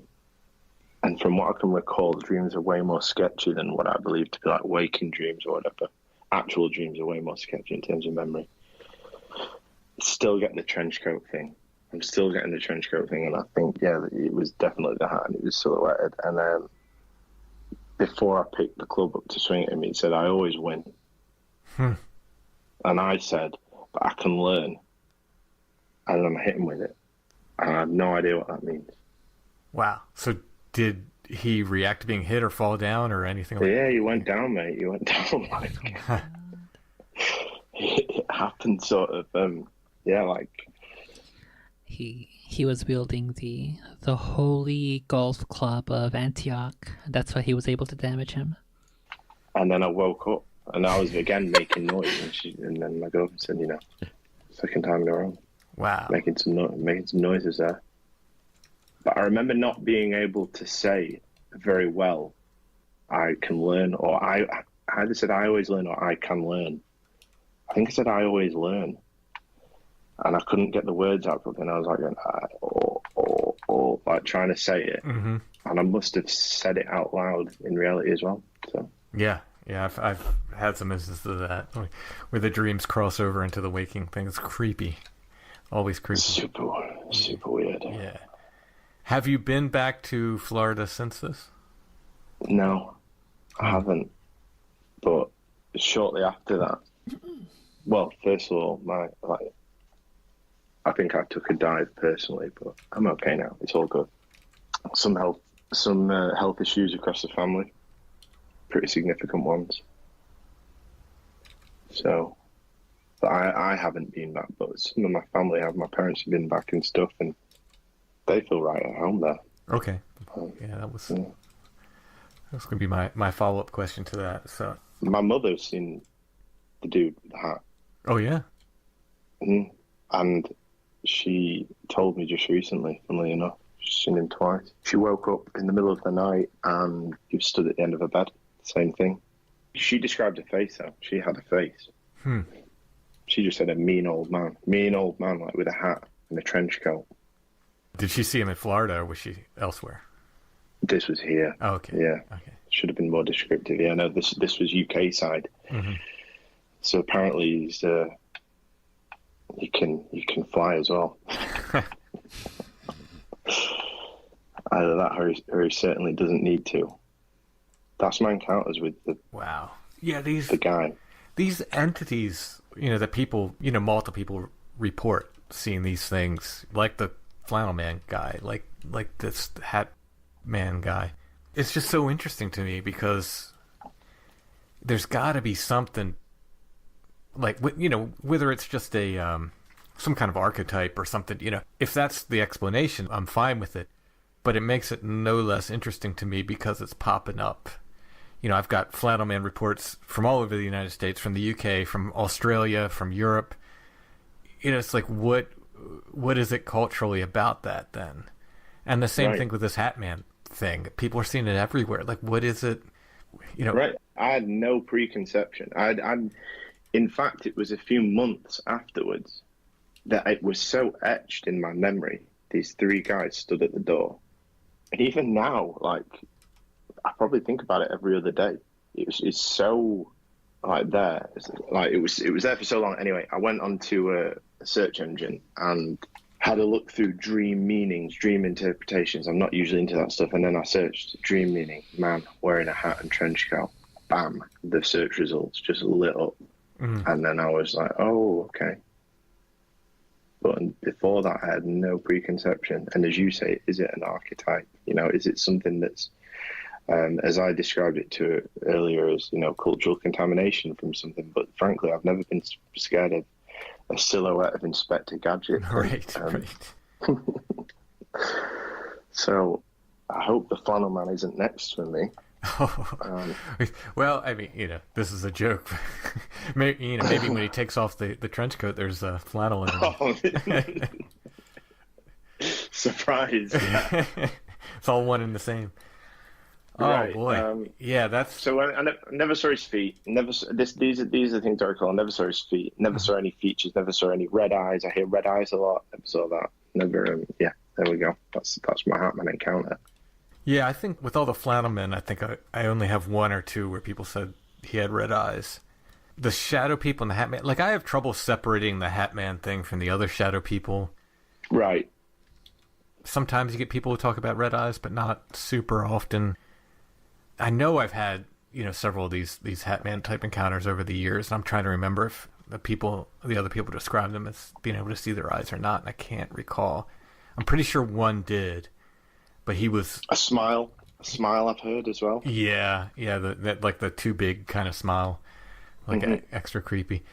The one guy I think saw glowing red eyes, but he said it was like outside looking in, like this was like outside his bathroom or something. It's been so long that I can't recall the exact story, but not all of them that people have talked about for sure. Not all of them have had eyes.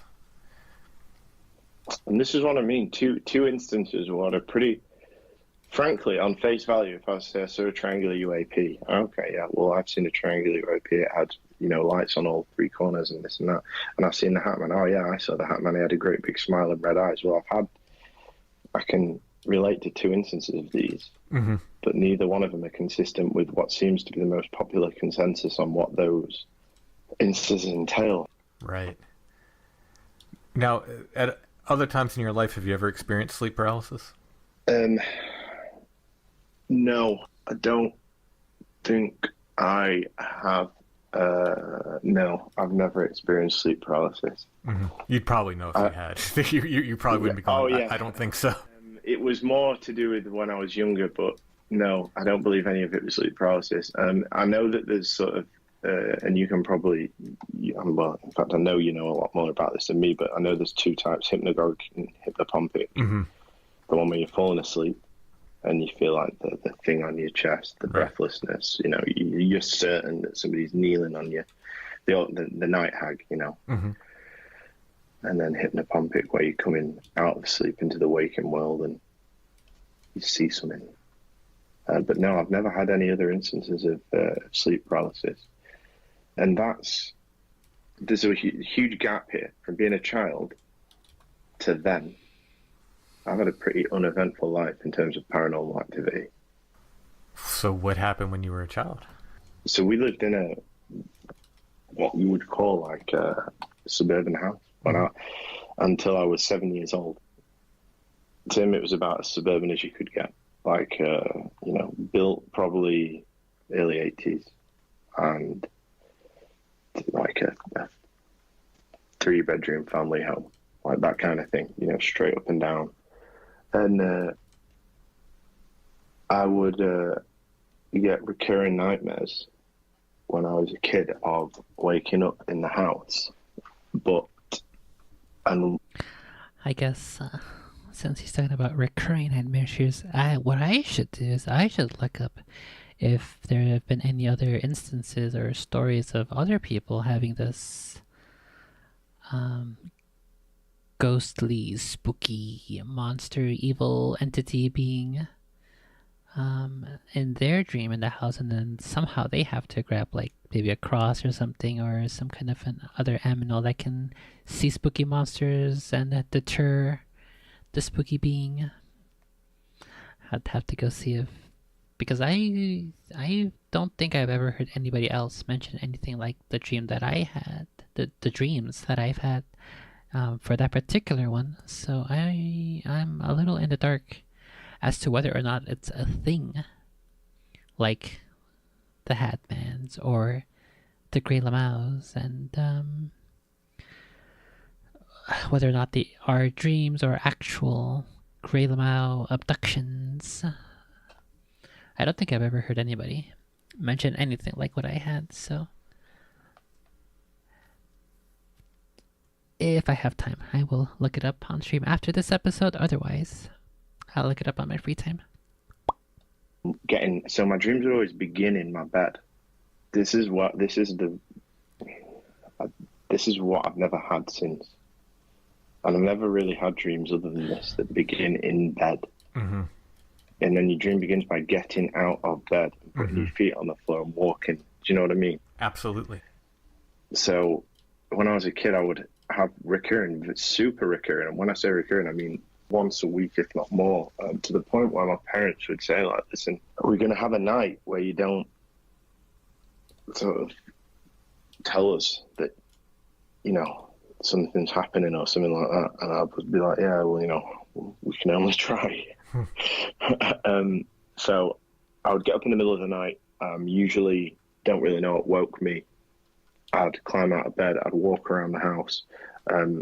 It was always the fact that the house was empty, but we had a dog at the time, a Springer Spaniel. The dog was always in the house. The house was always empty, but the dog was always in it. There was also a feeling that it was very hard to move. Like it was, I know you can never run in a dream anyway, you know, that's a well-known fact. You never run in a dream, but it's always very difficult to move. Is that a well-known? I don't think so. I think I've had dreams. It's a very well-known fact. Can you run in a dream? Google AI overview. Yes, people can run in their dreams, but some say it can feel different from running in real life. Although there may not be a definite meaning, your brain is processing things as you sleep, so it can show areas that your brain that need your attention. As mentioned earlier, dreaming about running usually reflect positive meanings. It's probably a good sign that you're pursuing your goals in life.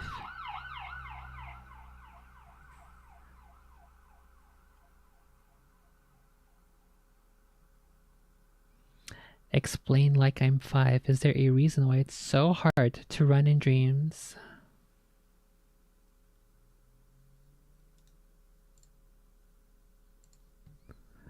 Let's go ahead and check out this one. This was 9 years ago. For a few days, I've been having dreams that involve a lot of running. Sometimes for sport, sometimes getting away from something, and almost every single time, it feels like my legs weigh 200 pounds each and I'm trying to drag them through water. So I was wondering if there's a specific reason why it's so difficult to run in dreams. I can understand things like clocks and the mirrors being messed up, but if you can walk, why can't you run? When you go to sleep, your brain chemistry changes to prevent you from moving much in your sleep. So, okay, I guess that makes sense now that I think about it. I guess it's just his statement that's incorrect. That quote, it's common knowledge. It's a known fact. It is known. Dog at the time, a Springer Spaniel. The dog was always in the house. The house was always empty, but the dog was always in it. There was also a feeling that it was very hard to move. Like it was, I know you can never run in a dream anyway, you know. You can never run in your dream. That's a well-known fact. You never run it. It's a well-known fact that you can never run in your dream. So I think that's definitely incorrect. Maybe that's the case for him, and for certain other people. It does make sense that your brain's sleep paralysis makes you want to stay still. So it feels as if you can't run very well while you are asleeping. That makes sense.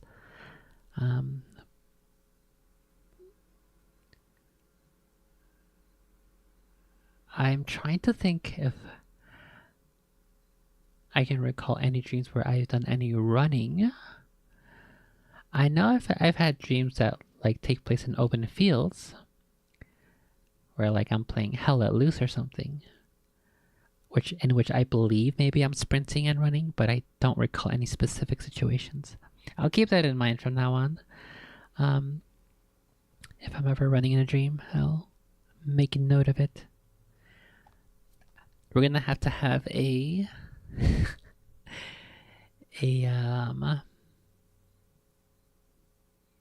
classification thing. Are you a dream runner or not? We'll have to start sorting ourselves out into these cliques.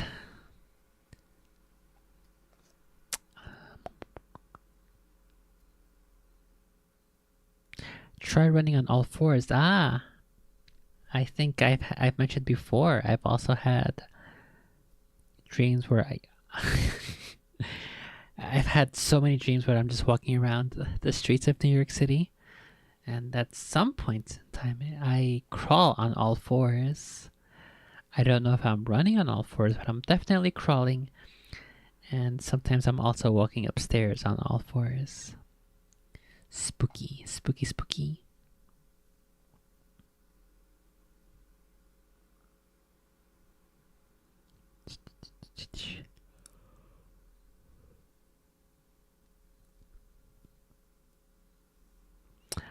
Obviously, the most common explanation is that sleep paralysis prevents the feedback necessary for some functions, but for some reason it doesn't limit me physically, just vocally. One time when I was at a hotel, I tried to overcome sleep paralysis in a semi-conscious dream by forcing myself to sit up. It was a huge struggle, and as I was waking up, I could see myself in some shitty, dirty room, and someone sitting there. It was hard to keep my eyes open, and I felt sweaty and weighed down. That must have taken a whole bunch of effort to try to sit up while you're in sleep paralysis. I get sweaty just trying to like turn around, because sometimes I sleep on my side and I wake up on my side in sleep paralysis. So me trying to turn just on the 90 degrees or even 45 degrees, I get super duper sweaty. Trying to sit up, oh my goodness. The whole entire bed would be wet, full of gamer girl sweat. It was impossible to make out the face, but I was able to say something loudly, so I was almost positive that I wasn't dreaming. After about 10 to 20 seconds, I woke up in the hotel room, but not sweaty or sitting up at all. Freaked me out for a while afterwards. It's pretty spooky. Spooky, spooky. But anyway, yeah, I'm pretty sure you can run in dreams. In a dream, but it was always very difficult to move. And it was like I was sort of moving through thick air that was like vibrating. I remember one night in particular, the whole of it, oh God, again, I hope the health authorities don't get hold of this. The whole inside of the house was green, Tim. The dog was green. All the walls were green. I was green. Everything was green. I was walking around the inside of the house. Dad was away at the time. I went to wake my mother up out of bed. She wouldn't wake up. She couldn't wake up. I couldn't wake her up. But the dog was awake. The dog was walking around. I went downstairs. I could draw you a map of this house that I lived in until I was 7 years old, because I walked around it so many times in my dreams. And yeah, so that would happen. My dad spent a lot of time away at that time, working. So one night in particular, I used to enjoy these nights because it meant I could jump in bed with my mother and not have to be terrified in my own room. So one night in particular, my aunt had come round, and my auntie the way it would go is I would move to my mum's bed, my auntie would stay in my bed, my brother. Okay, I think I might have some idea what's going on here. It's possible that his room had some sort of negative energy attached to it.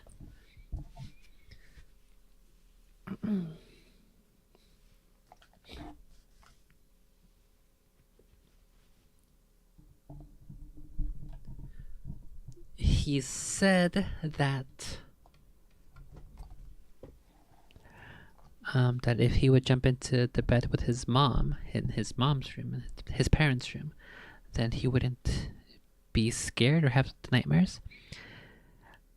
It's possible that the room that his room is just spooky. I do remember there is a room in my parents' house where basically everybody who slept there said that they have bad dreams. I remember a couple times that I slept there. I remember there being some spooky instances of stuff. I don't remember any of the dreams though. And then my parents called over a priest or something to bless the room with like holy water and stuff. And it did seem to either reduce or altogether get rid of just the fact that there are always spooky dreams in that room. So this might be a similar situation in which the room itself has a spooky ghost or some dark energy.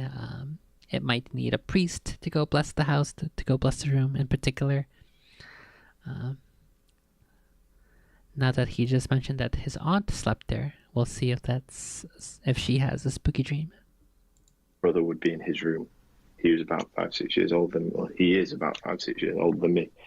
So he didn't really care about any of that stuff. He was just chilling, probably playing on his SNES. I was like laid in my mother's bed. My mum was sort of getting ready for bed, whatever else. And my auntie just like screamed.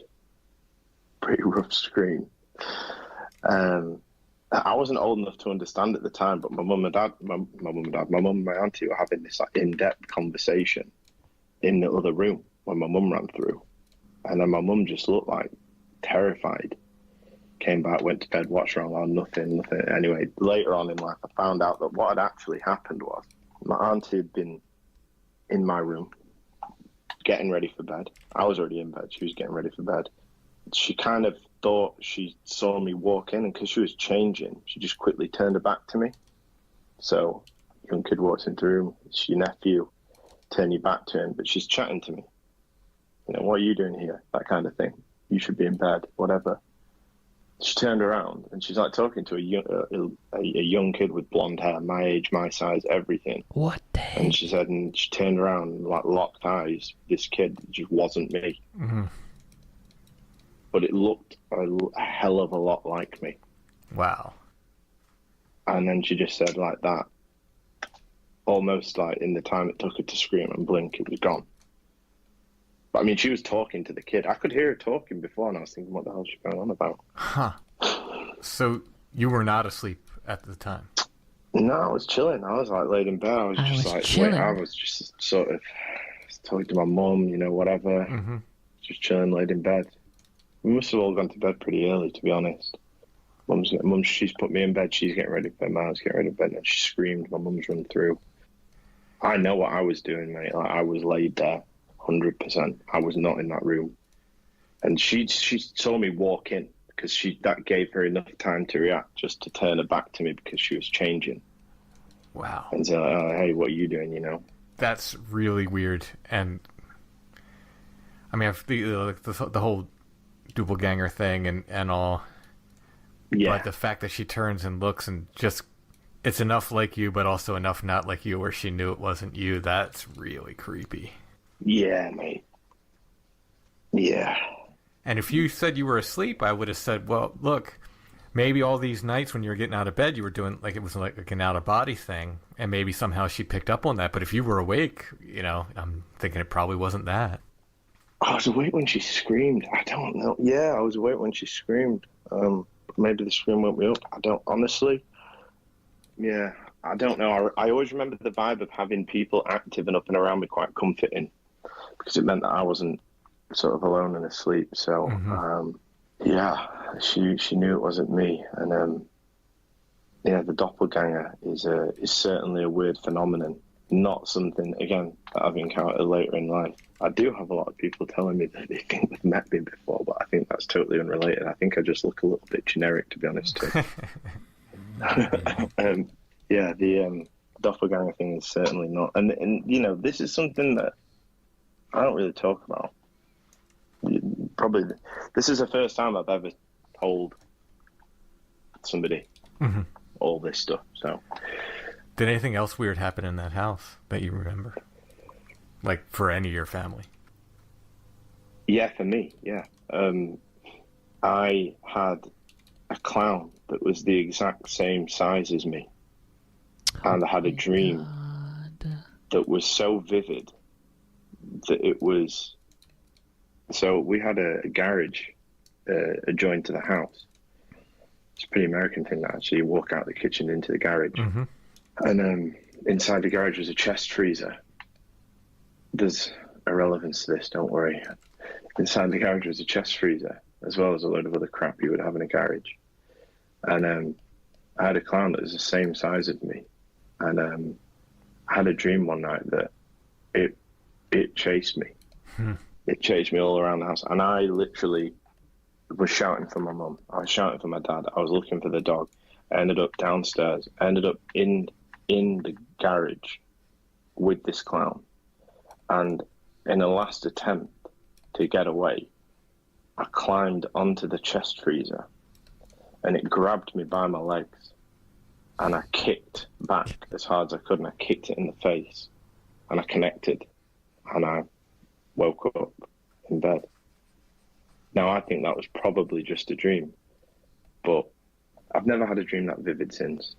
Wow. And I don't really dream vivid now, but... So this was like a stuffed clown or like a toy or something? Yeah, total stuffed clown, stuffed toy, just a big oversized sort of clown. As I say, as a 5-year-old child, for it to be the same size as you, that's not a huge toy, is it really? But it's like, it's big enough to be a formidable opponent for a 5-year-old child in a garage battle, you know? Yeah. So... Yeah. Now, did this change your feelings towards this clown after this?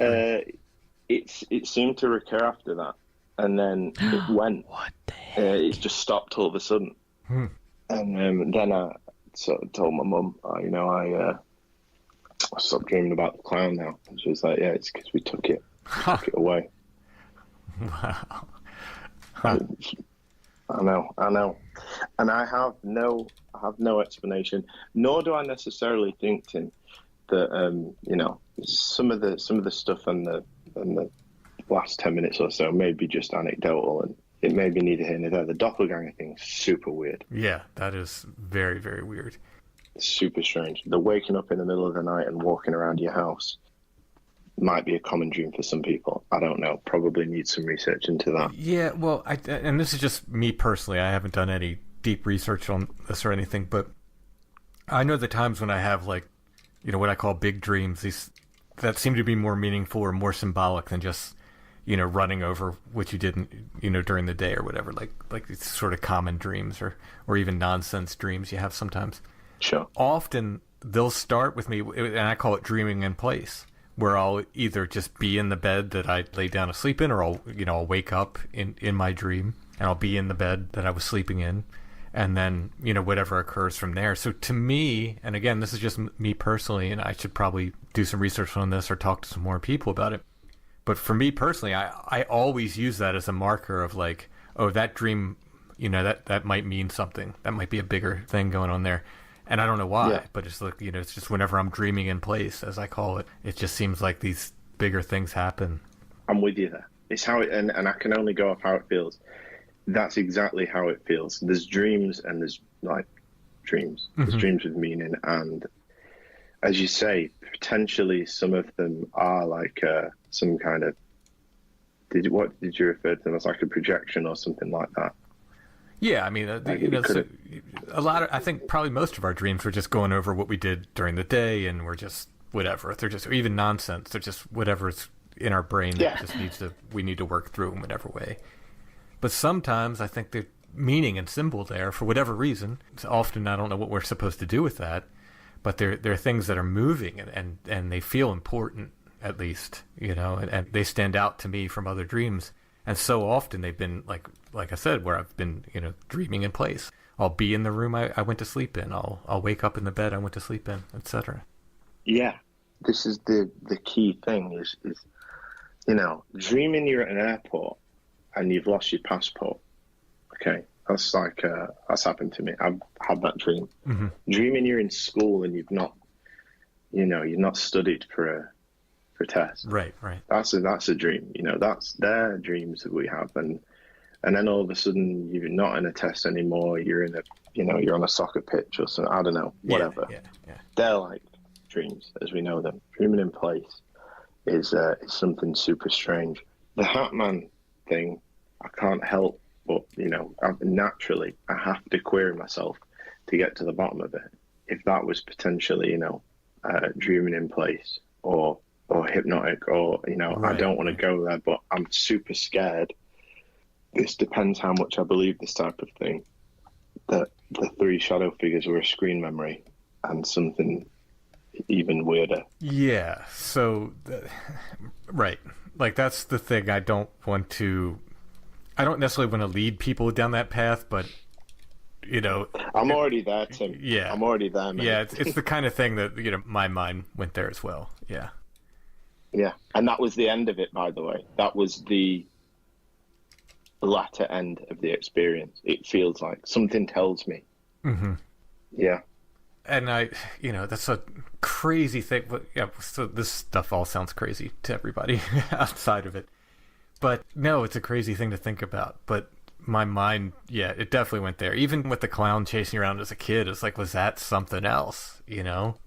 I've researched this, and the screen memories that are manifested I'm just going to say it, the screen memories that are manifested in abductees are usually clowns. Interesting. Not usually. They can be narrowed down to some commonalities, and one of the commonalities is clowns. Interesting. Yeah. Was that a clown chasing me around my garage in a dream? And when I kicked it directly in the face and I woke up, did I don't know. Yeah. But yeah. And you may never know. That's the thing.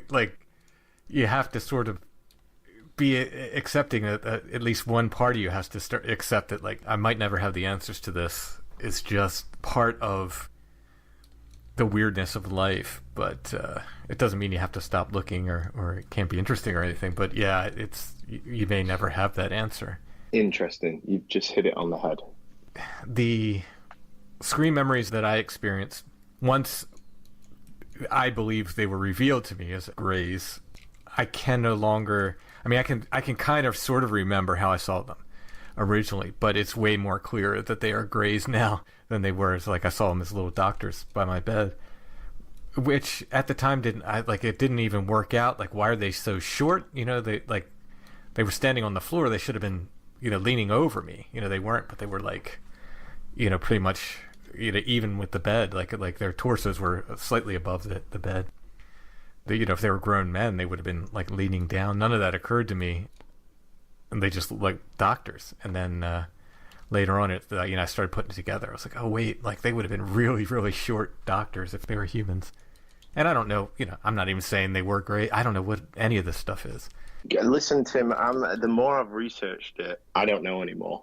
So I'm not going to edge too far one way or the other, but there was something about the two entities behind the main guy. Mm-hmm. In my memory, that height wasn't right. Mm.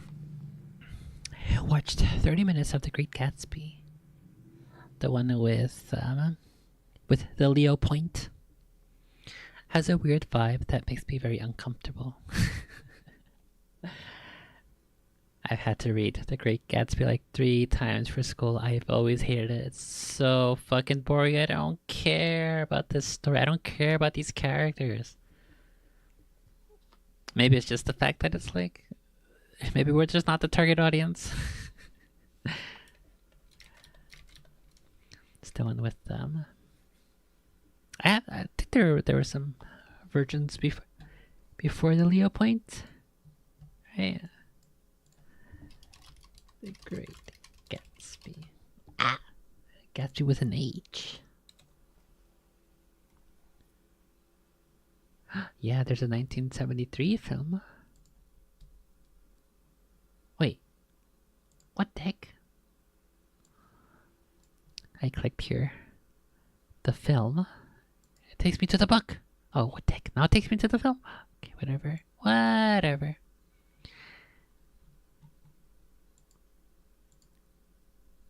Oh, did you watch it because it has Toby in it?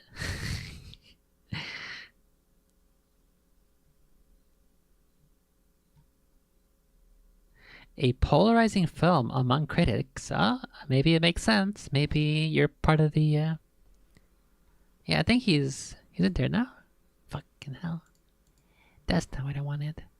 Starring, yeah, he's in there. Sputterman is there with what's his face? Okay, so you chose to watch it, but you weren't aware that Toby was in it. I see. Yeah, no, I never watched it. I don't really think I care. I hated it enough throughout school. I didn't feel compelled at all to go check out the movie, even if it had a couple actors I was interested in their work. Not interested enough because it had The Great Gatsby. So fuck that.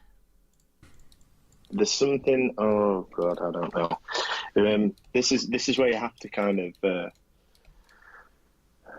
go or get off the pot, as they say, because you might want to, or somebody like in my position might want to go and get some regression done. And I've heard conflicting stuff about that too. Like, I wanted to get it done, and then I had several people tell me like, oh, it's not reliable, and they will kind of lead you, so you be careful who you get to have the regression done. I still kind of want to do it. I just like to know what would come up, but I would also like to have maybe someone there who ensure I wasn't being asked leading questions or being led into anything. Sure.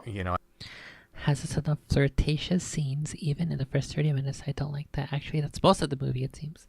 Yeah, it just seems like it's from what I remember, it's just like rich people holding parties and like just the interpersonal relationships between them, and I never cared.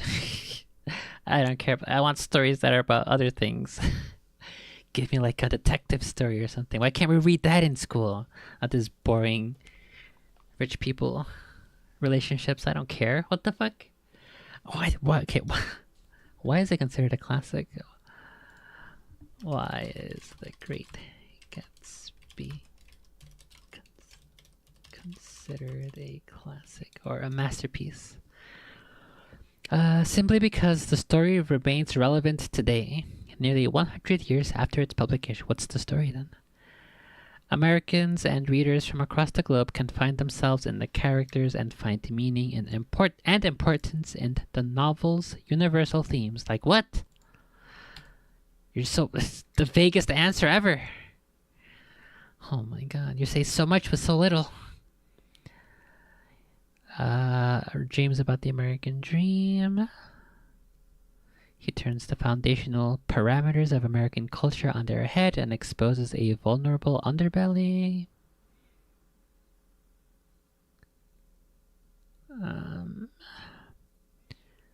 Roaring Twenties uses imagery and symbolism from the Roaring Twenties. Extreme displays of wealth, pivotal role of prohibition and alcohol, the driving force of increasing advertising and consumption. I don't care about these things.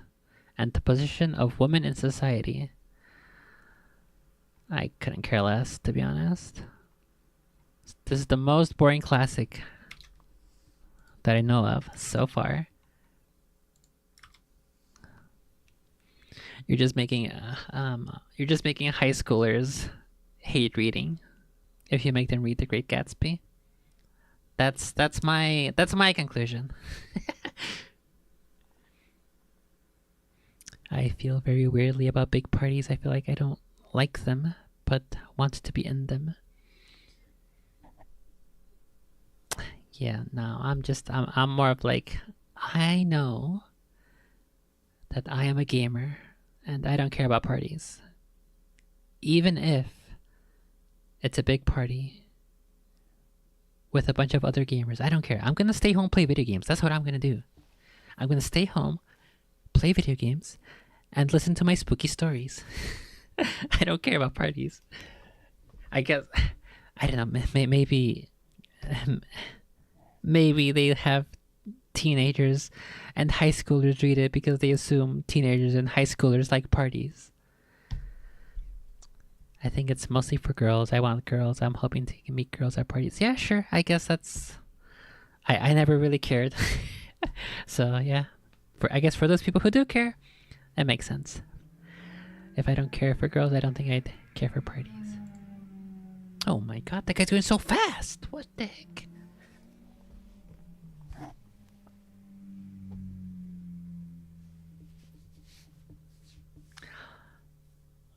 I think, though, for me, logically, I can see the case for both sides. My side is I don't like parties, and I don't think I would want to be in a relationship or have a partner who is super duper into parties. So me going to a party would probably, and if I find someone I'm interested in, we probably wouldn't really have the same interests. Because if partying is such an important thing for them, that they go to them a lot, and they want to go to them a lot, then I would be staying home playing video games.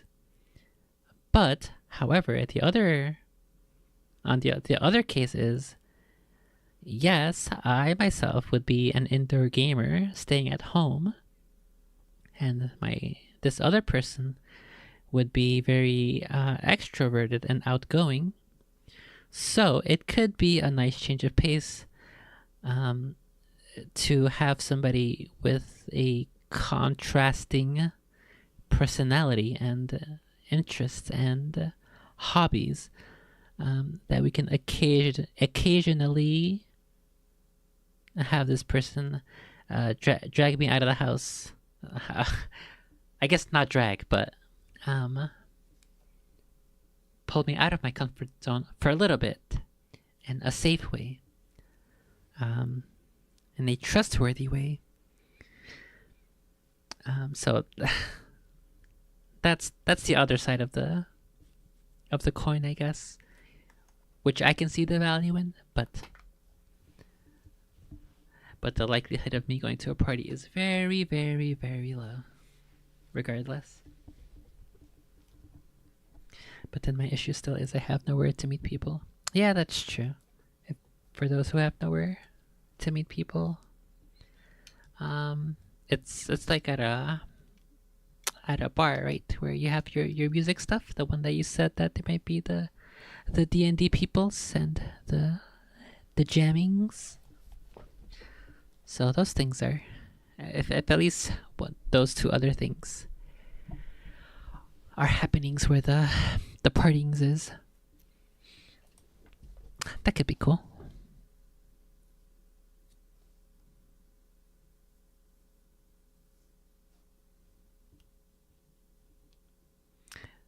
Get pictures of you playing Smash Bros.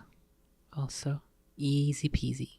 Oh, I think that's the other thing you said. I don't think it was D&D. I think it was Smash Bros. Right? Easy peasy. I don't know if some would be acceptable. Do you back yourself? Do you back yourself in the frame of mind that if somebody tried to lead? So, like, if I was, I remember in university there was a like a gaming nerdy group for like Magic the Gathering and Smash Bros. There was this one time we were playing Smash Bros. And there was this one guy who was really good. He was in Smash Bros. Brawl. There was this tech for Snake where you could slide and use your up smash, the mortar.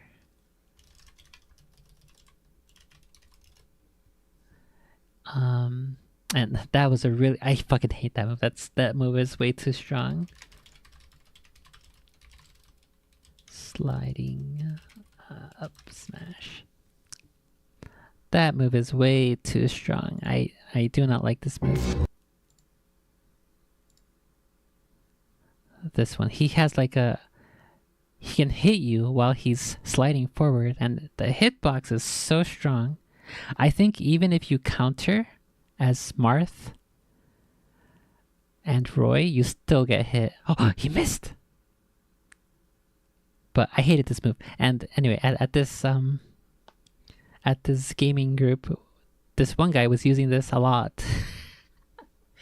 And then the guy he was facing, he got so angry. I don't remember if he slammed his controller or he just he slammed his hand on a desk. But he did that. He did some kind of a slam. He pulled out his controller and he left. And I don't think we ever saw him again. And I fucking hate that move. And honestly, I don't blame him. Fuck that move. What a dick. Fuck that move. To say, like, I don't know, I'm gonna hypothesize for a second that, okay, these three guys at the end of your bed, sorry, not the end of your bed, in the doorway, beyond the end of your bed, is that definitely what you saw? And I'm going to ask you to look and look properly, and can you see what they really were, Rob? And like all this, I don't know if that's even how it works or whatever. If they tried to go down that route, do I back myself just to say, no, I just see them as three dudes stood in black. That's it, I don't feel like my mind's going to fold and I'm just going to go, oh no, it's like it was three aliens. And Right. that's how I feel. I feel like I'm sort of, I wouldn't be led easily enough into capitulating and just saying, oh no, it was, right. Albeit, if that were to happen, right. Well, maybe I should. Three is, the three entities is key too, especially one taller, and even if it was a matter of perspective, one taller and two shorter, that happens often, like from... Maybe it was the three wise men. That's who he visited him at night. Fairy encounters on up to, modern day, quote unquote. Three is the number, isn't it? Yeah. Where they call them the Guardians of the Threshold or something like that. I forget the actual name that people use commonly for it.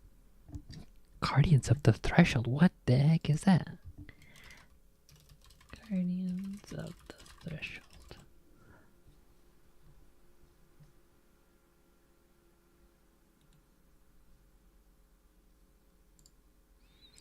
The Guardian of the Threshold is a menacing figure that is described by a number of esoteric teachers. Uh-oh, this is part of a series on the paranormal. Uh-oh. The term Guardian of the Threshold, often called a dweller on the threshold, indicates a spectral image which is supposed to manifest itself as soon as the student of the spirit ascends upon the path into the higher worlds of knowledge. The Guardian of the Threshold is also the title of the third play of a tetralogy of mystery dramas written by Rudolf Steiner in 1912. Spooky. That's interesting, though. This is the spooky guy over here, but then behind him there's like an angel. Interesting. The Dweller of the Threshold, as a literary invention of the English mystic and novelist Edward Bulwer Lytton is found in his romance Zanoni.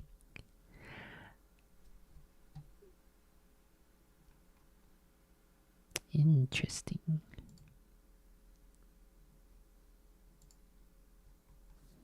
Okay, I'll hold on to this for later. Guardian of the Threshold. This could be super duper important for laters. But it's like, 3 is very, very common for that. So I'm very credulous. So this is why I think I can't lucid dream, because I accept anything in dreams. If something, something weird happens, I'm just like, oh, okay, that's just the way it is. Whereas my wife is like, no, that's how you know you're dreaming. When something like crazy happens, then you can lucid dream. Then you go, oh, I'm in a dream, and then you can fly or whatever, do whatever you choose to do.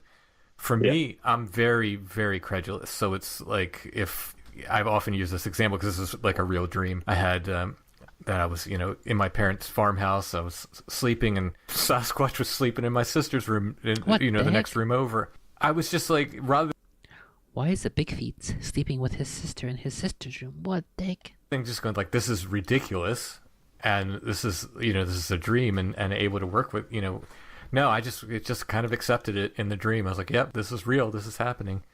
That makes me wonder if I would not be more easily led in hypnotism, because I'm, so credulous in dreams. Yeah, it's almost as if you want to know as well, and then the connection as well from some of the listening that I've done.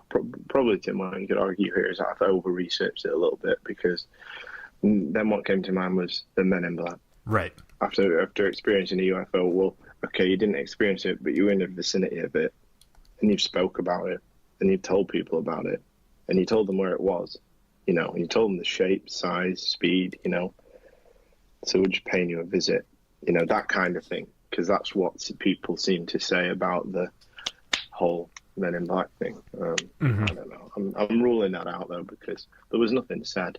There was no message. There was no message to be afraid. There was no message.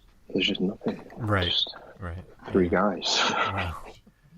Do you feel like the sort of the negativity that sort of followed you seeing them has subsided or gotten better over time?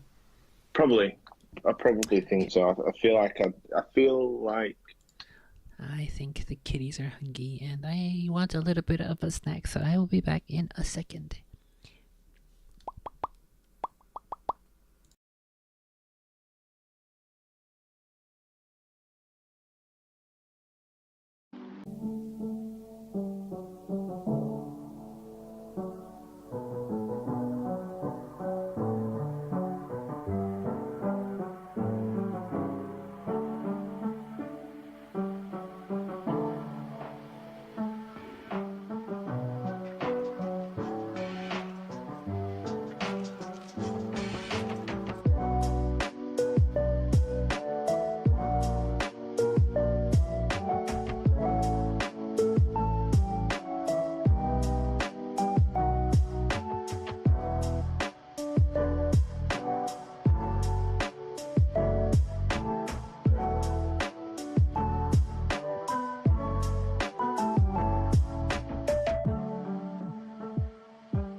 the scratches.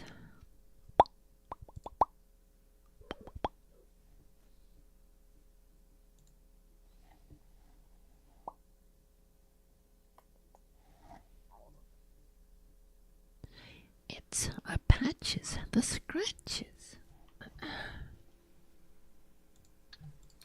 But I feel like a lot of people think this. A lot changed after COVID, and I have to attribute some of that to the general dynamic of society.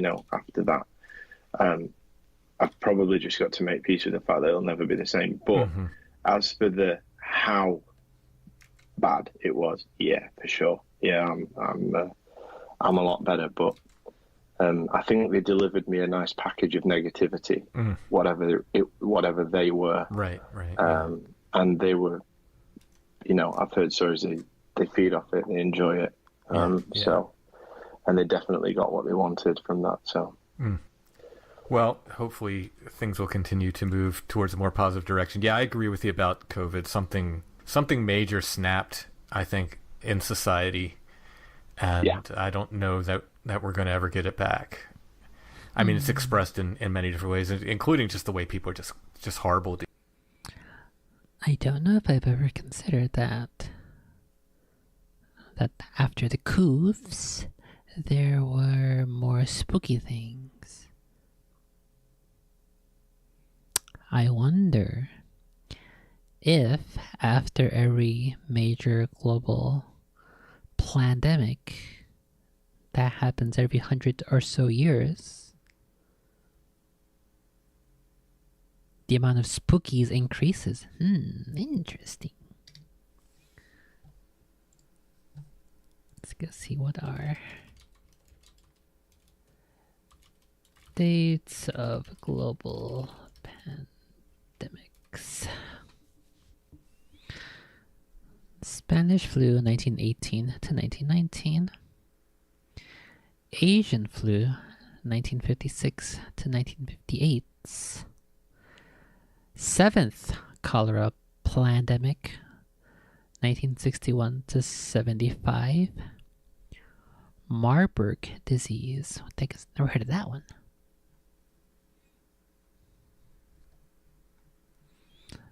Okay, I'm gonna have to start cross-referencing. I'm gonna have one of those meme charts. One axis is the amount of pirates who exist around the globe, and then the other axis will be the amount of retarded posts on Twitter. It's an inverted correlation. Whoa. Interesting. Okay, let's grab this episode with this timestamp. Spooky phenomena cross reference. Pandemics. Global pandemics to spooky sightings. / spiritual. I guess we'll do spooky / spiritual sightings regarding the statement. To each other, I think. I mean, Hey, mean. Why is everybody so mad now? Like, cheer up. Yep. And it seems like it got worse from COVID. It's because, see, look, the Twitters. Everybody's so mad on the internets. That's what. That's what I was saying earlier in another chat, that I enjoyed the internet way better when it was just nerds and the gamers on here and people who had these niche interests and who were tech savvy enough to get on the internet back in the day, where it was like frowned upon by normies, who probably didn't even know what the internet was. Those were the good days. Those were the golden years. And then once people started getting smartphones and they had access to the internet all the time, once the normies came about, they ruined everything about the internet. We had a good thing, and then the normies came and they cringed it all up. And then they spread their spooky shadowman negativity out onto the internets to create more shadowmans and more retards schizo posting. Ivy. We had it good. COVID and just society in general. It's just No, listen, I totally agree. So apart from that, no, listen, I think it's Put your phone away, Walter. We had a good thing going. Just... always important as well. You bracket these things with positivity. Yeah. And I find ways of coping if I do feel an overwhelming sense coping, of sort of dark or, like a bad energy, a bad vibe.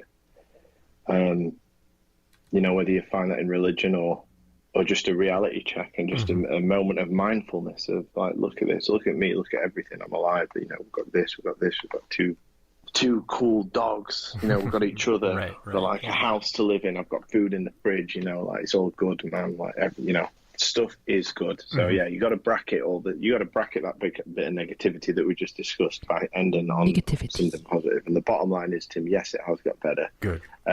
No, I'm not sure that I was abducted by aliens, but I'm not ruling it out. If I do ever get regressive hypnotherapy and find out that I was, I'll be sure to let you know, mate. All right. Yeah. Very interested just to see how people's experiences with that. Rob, thank you so much for sharing your stories. I hope that everything continues to get more positive. But if anything else weird happens, you know where we are. Absolutely. Thank you, Tim. If anything else weird happens, if you get more, if your life goes to shit, you can come tell us at our spooky show.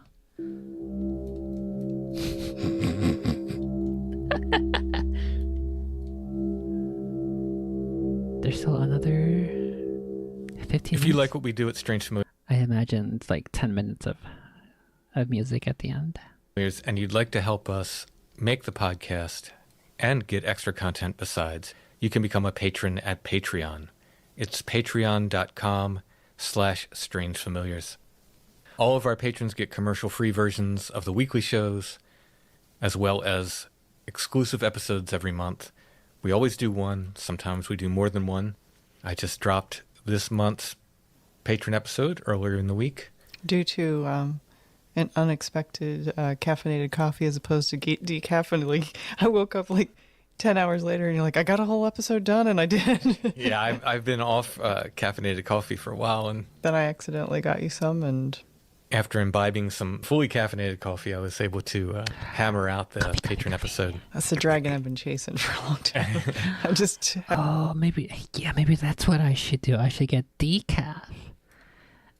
And then it's like a loot box.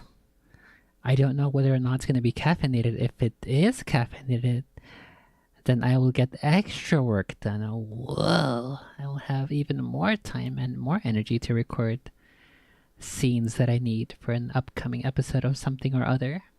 Whoa. It's a life hack, guys. I felt fully energized. It's a life hack to detox. And then, when you really need it, then you use the caffeines. Like, I cannot believe what a difference that makes. So I haven't been like off all caffeine. I drink caffeinated tea, and I will have soda with caffeine. But there's something about coffee. There is something about coffee. It just hit, and I was like, "Woo! I can work. I can get some stuff done." That's what happens to me after like 7 cups of coffee now. So that episode is an on-site episode, and it's actually recordings that we made during the nights at Pine Ridge when we were hanging out, including after we saw the weird hiker, possibly shapeshifter guy. So that's the patron episode for this month. I've been mentioning that sometime coming up, basically when I get time to work on the Patreon, we're going to raise that entry-level patron amount. Right now it's at $4 a month. We're going to probably raise it to $5. However, if you get in now at $4 a month, you can stay at that level. And as long as Patreon lets us do this, You can. I'm pretty sure. The way I understand it, as long as there are patrons on a certain tier, you can't change the price. But I think you can set a limit. So they would have to make a new tier anyway. and they've let us do that so far for the entire run of the podcast. You're grandfathered in. So when the rate's raised, your rates won't be raised. You keep paying that $4 a month. As long as you stay signed up and pay that amount, you'll be locked in at that $4 a month. Like I said, as long as Patreon allows us to do that. Again, it's patreon.com/strangefamiliars. There's also an option on Apple Podcasts. It's called Patron of the Strange there. And our Apple Podcast subscribers get the commercial-free weekly episodes and the exclusive episodes monthly as well. And as always, I want to thank all of our patrons, no matter where they're signed up. Okay, I think that is the episode. Should all just be music here, and I don't want to get a copy straight.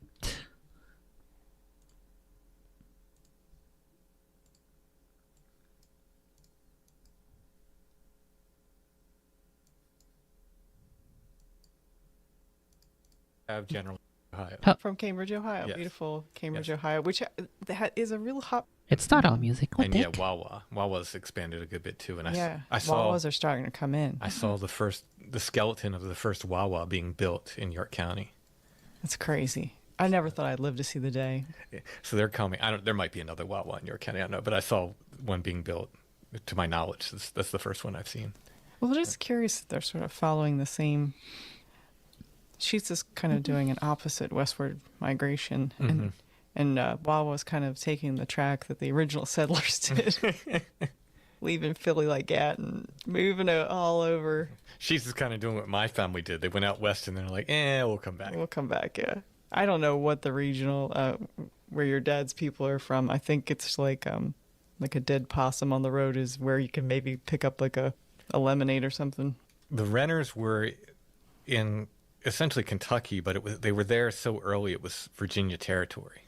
They had gone out that far, and then they had come back to like sort of Virginia, West Virginia area.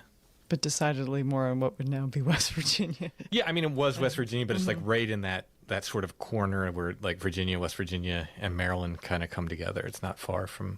All the big sites, all the Harper's Ferry type such. Yeah, it's not far from all that. So, yeah, why they came back, I don't know. Also, they probably got run off. People are probably like, that's okay. You can go back where you came from now. It's too late to get the boat back to Austria, though. How did we get on convenience stores and all that from... because Cambridge, Ohio. From Cambridge, Ohio. Yes. Beautiful Cambridge, Yes. Ohio, which that is a real hotbed for glass and pottery and like sort of like classic American crafts.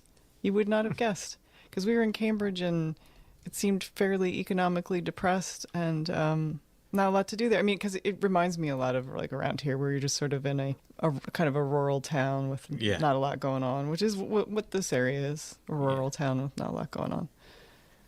So this here, Al, I'll take a photograph of this and I'll put it in the show notes. And if you click on that, it'll take you to our Etsy shop. And he's kind of like a variegated brown, different shades of slag brown and translucent brown.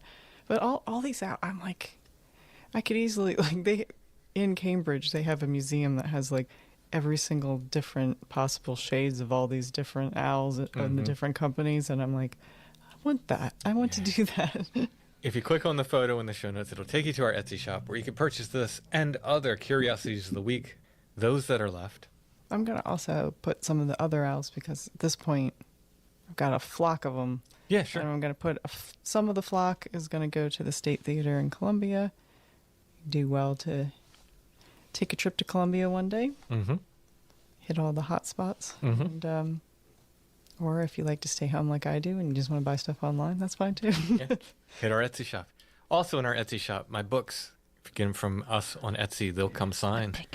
Artwork, originals, and prints. If I did the artwork for this episode, it should be in the Etsy shop. Strange Familiars t-shirts, patches, stickers, mugs, and more. Our Etsy shop name is Lost Grave. But if you type in Strange Familiars, you should see our stuff come up.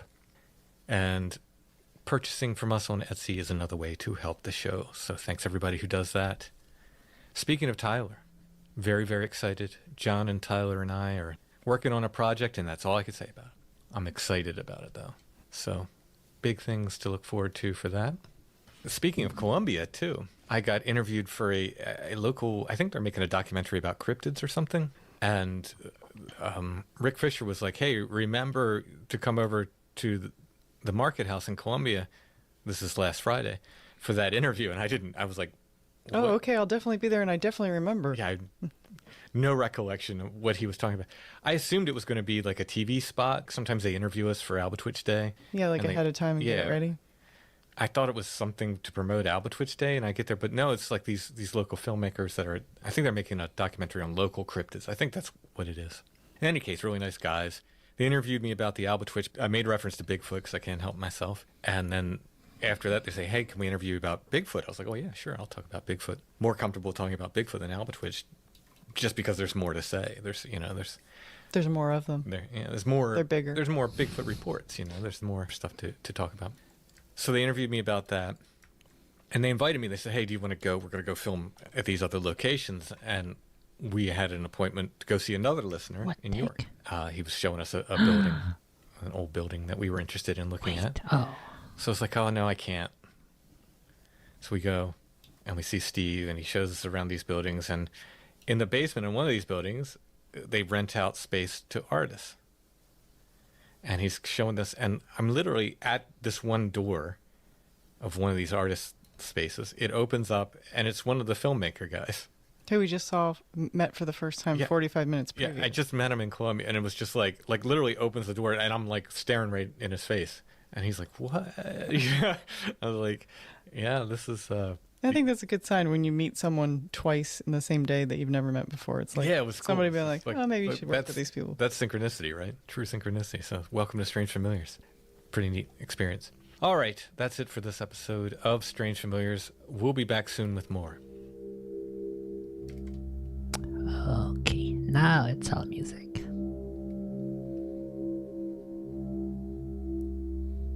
Strange Familiars is a production of Dark Holler Arts. Intro and background music is by Stone Breath. If you want to hear more or purchase music, you can go to stonebreath.bandcamp.com. We're on Instagram, at Strange Familiars, one word, no underscores. We're on the Facebooks, facebook.com/Strange Familiars. The Strange Familiars Gathering Group is there. For Strange Familiars merch, go to strangefamiliars.com/merch. And for everything else, strangefamiliars.com.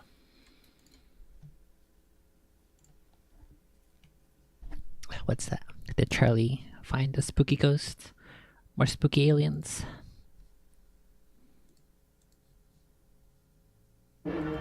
This guy. This will probably get copy strike.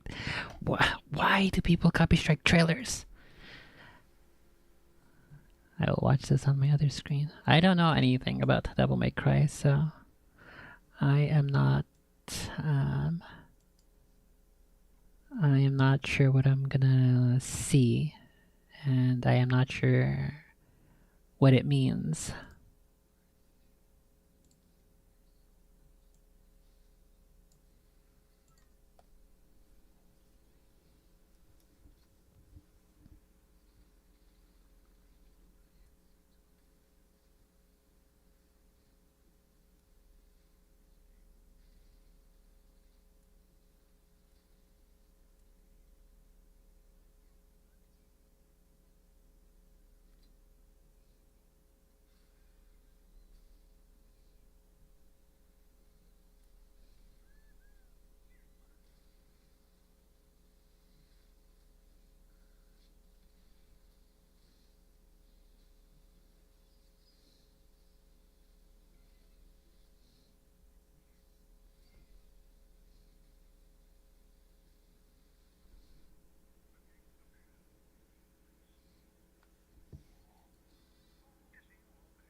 That looks pretty cool.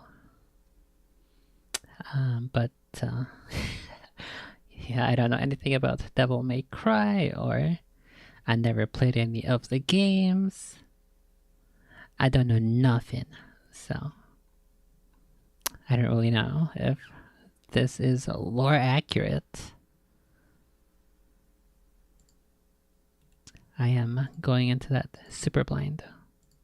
Super duper blind. Almost as blind as my color. Oh my god, what take?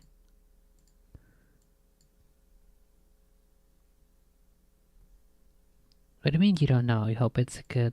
Aren't you one of the Sims for the games? You is one of those guys.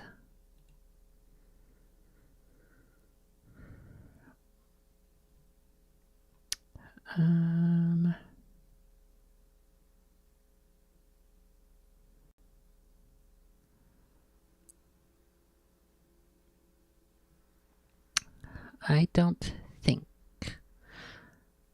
I have anything else lined up here for spooky stuff. We finally finished this episode, thankfully.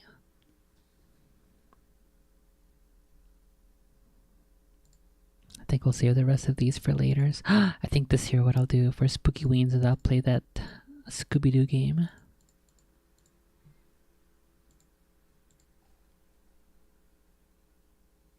I like the games, not a simp. I don't know. I remember quite clearly I showed you RB being the Chief, and then you saw that episode where Chief is playing Devil May Cry 4. He's literally been shooting this gay boss for like 4 hours. And then you said, whoa, I gotta play Devil May Cry again. Sounds like simpy behavior to me.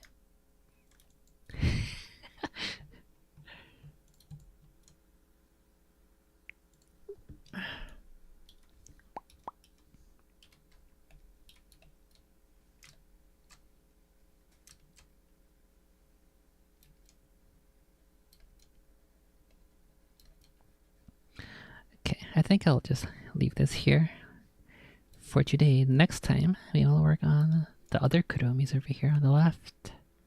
Or maybe I can make it like Hello Kitty or My Melody. Or I could try to make it my own character. We'll see. We'll see.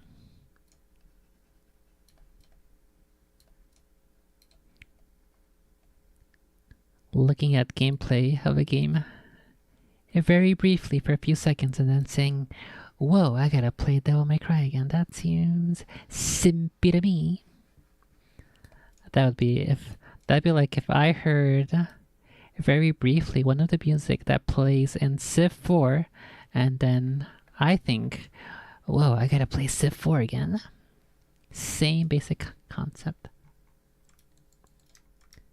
Literally, actually, like seriously. Take.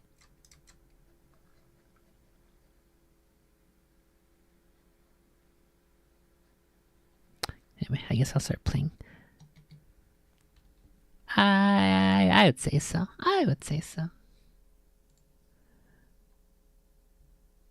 Start winding down and start the musics.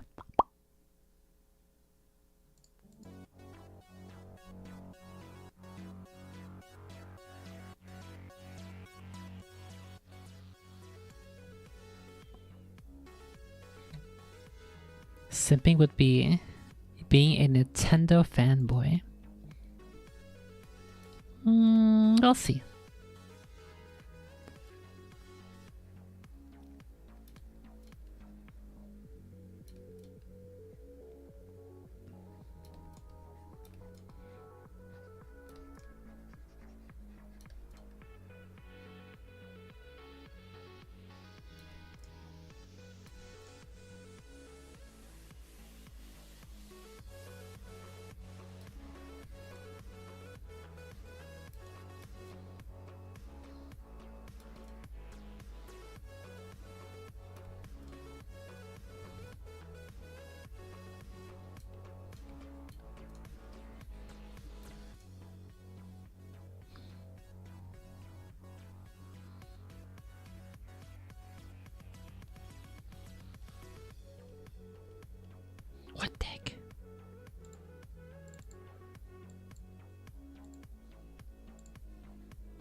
I don't know why I'm so obsessed with this meme. It's just too funny.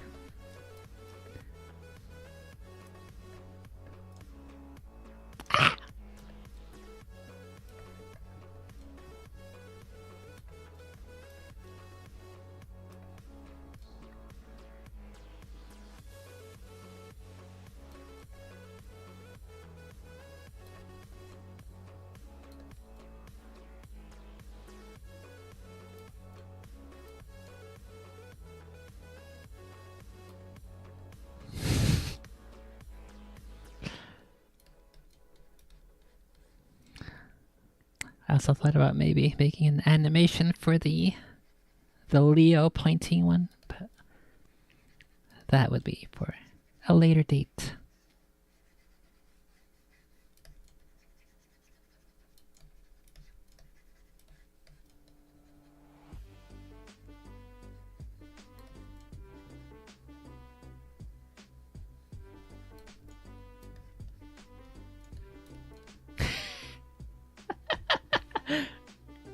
It's funny. It's funny because that episode we just listened to, which is the same one that I've been trying to start for a while, that Kai mentioned it, the Leo pointing. It was from Once Upon a Time in Hollywood. When we first heard that, you said that's a pretty bad name for a movie. And I agreed. But yeah, he mentioned it in this episode. The fucking Leo point.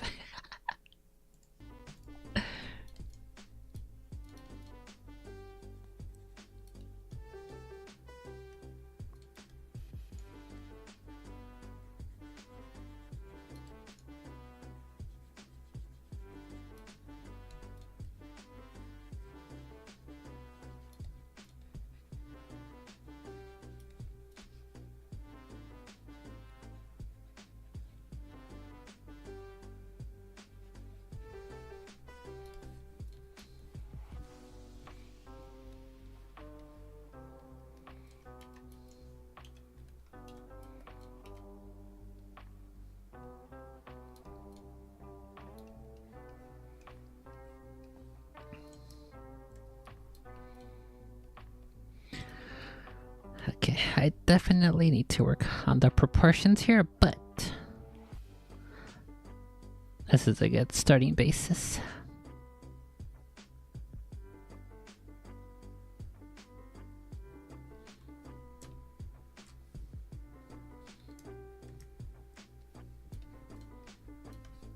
Is this the right color? What the heck?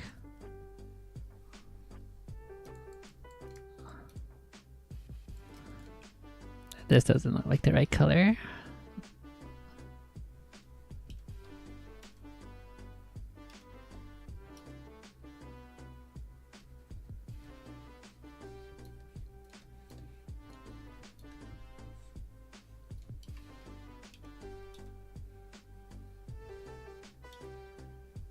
What the heck?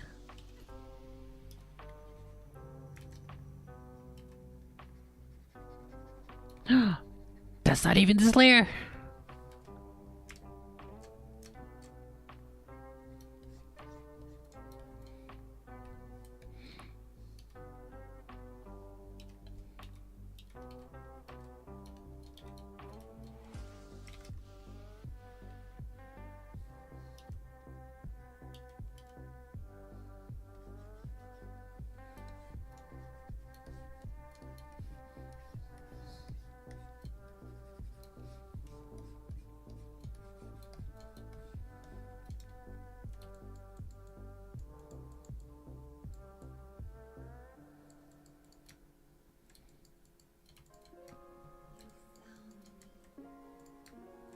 Okay.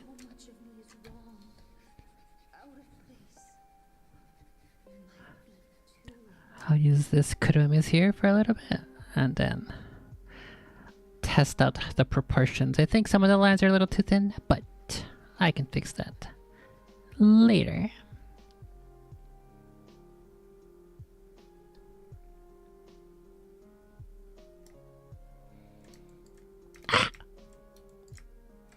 Okay, I'll post this in Discord.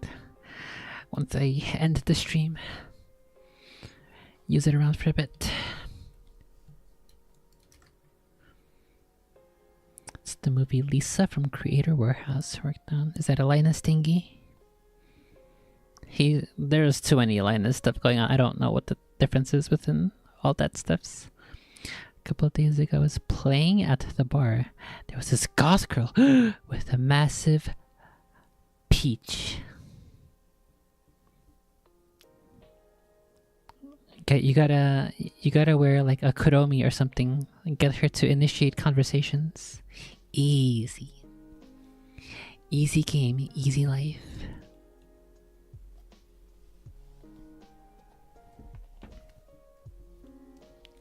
Easy peasy, lemon squeezy. Yes it is. And when you're going fishing, it's called trolling. That's what you gotta do. You gotta go trolling for goth girls.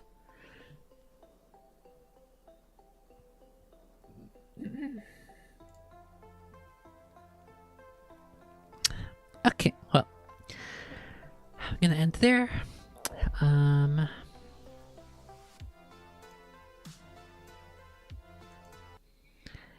If I am lucky, next Saturday, episode 4 of Fun and Games should be good to go.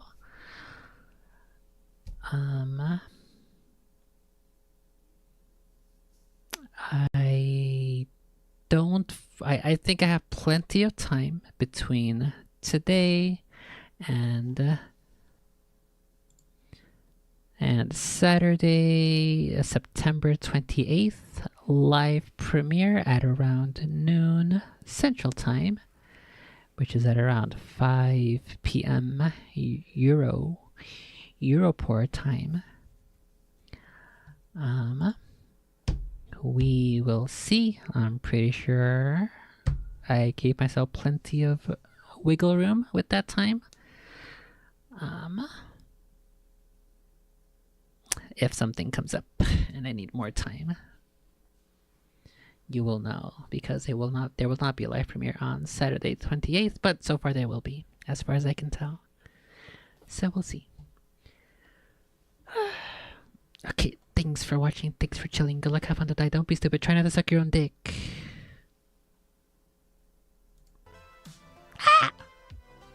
And as always, I will see you next time. Bye bye.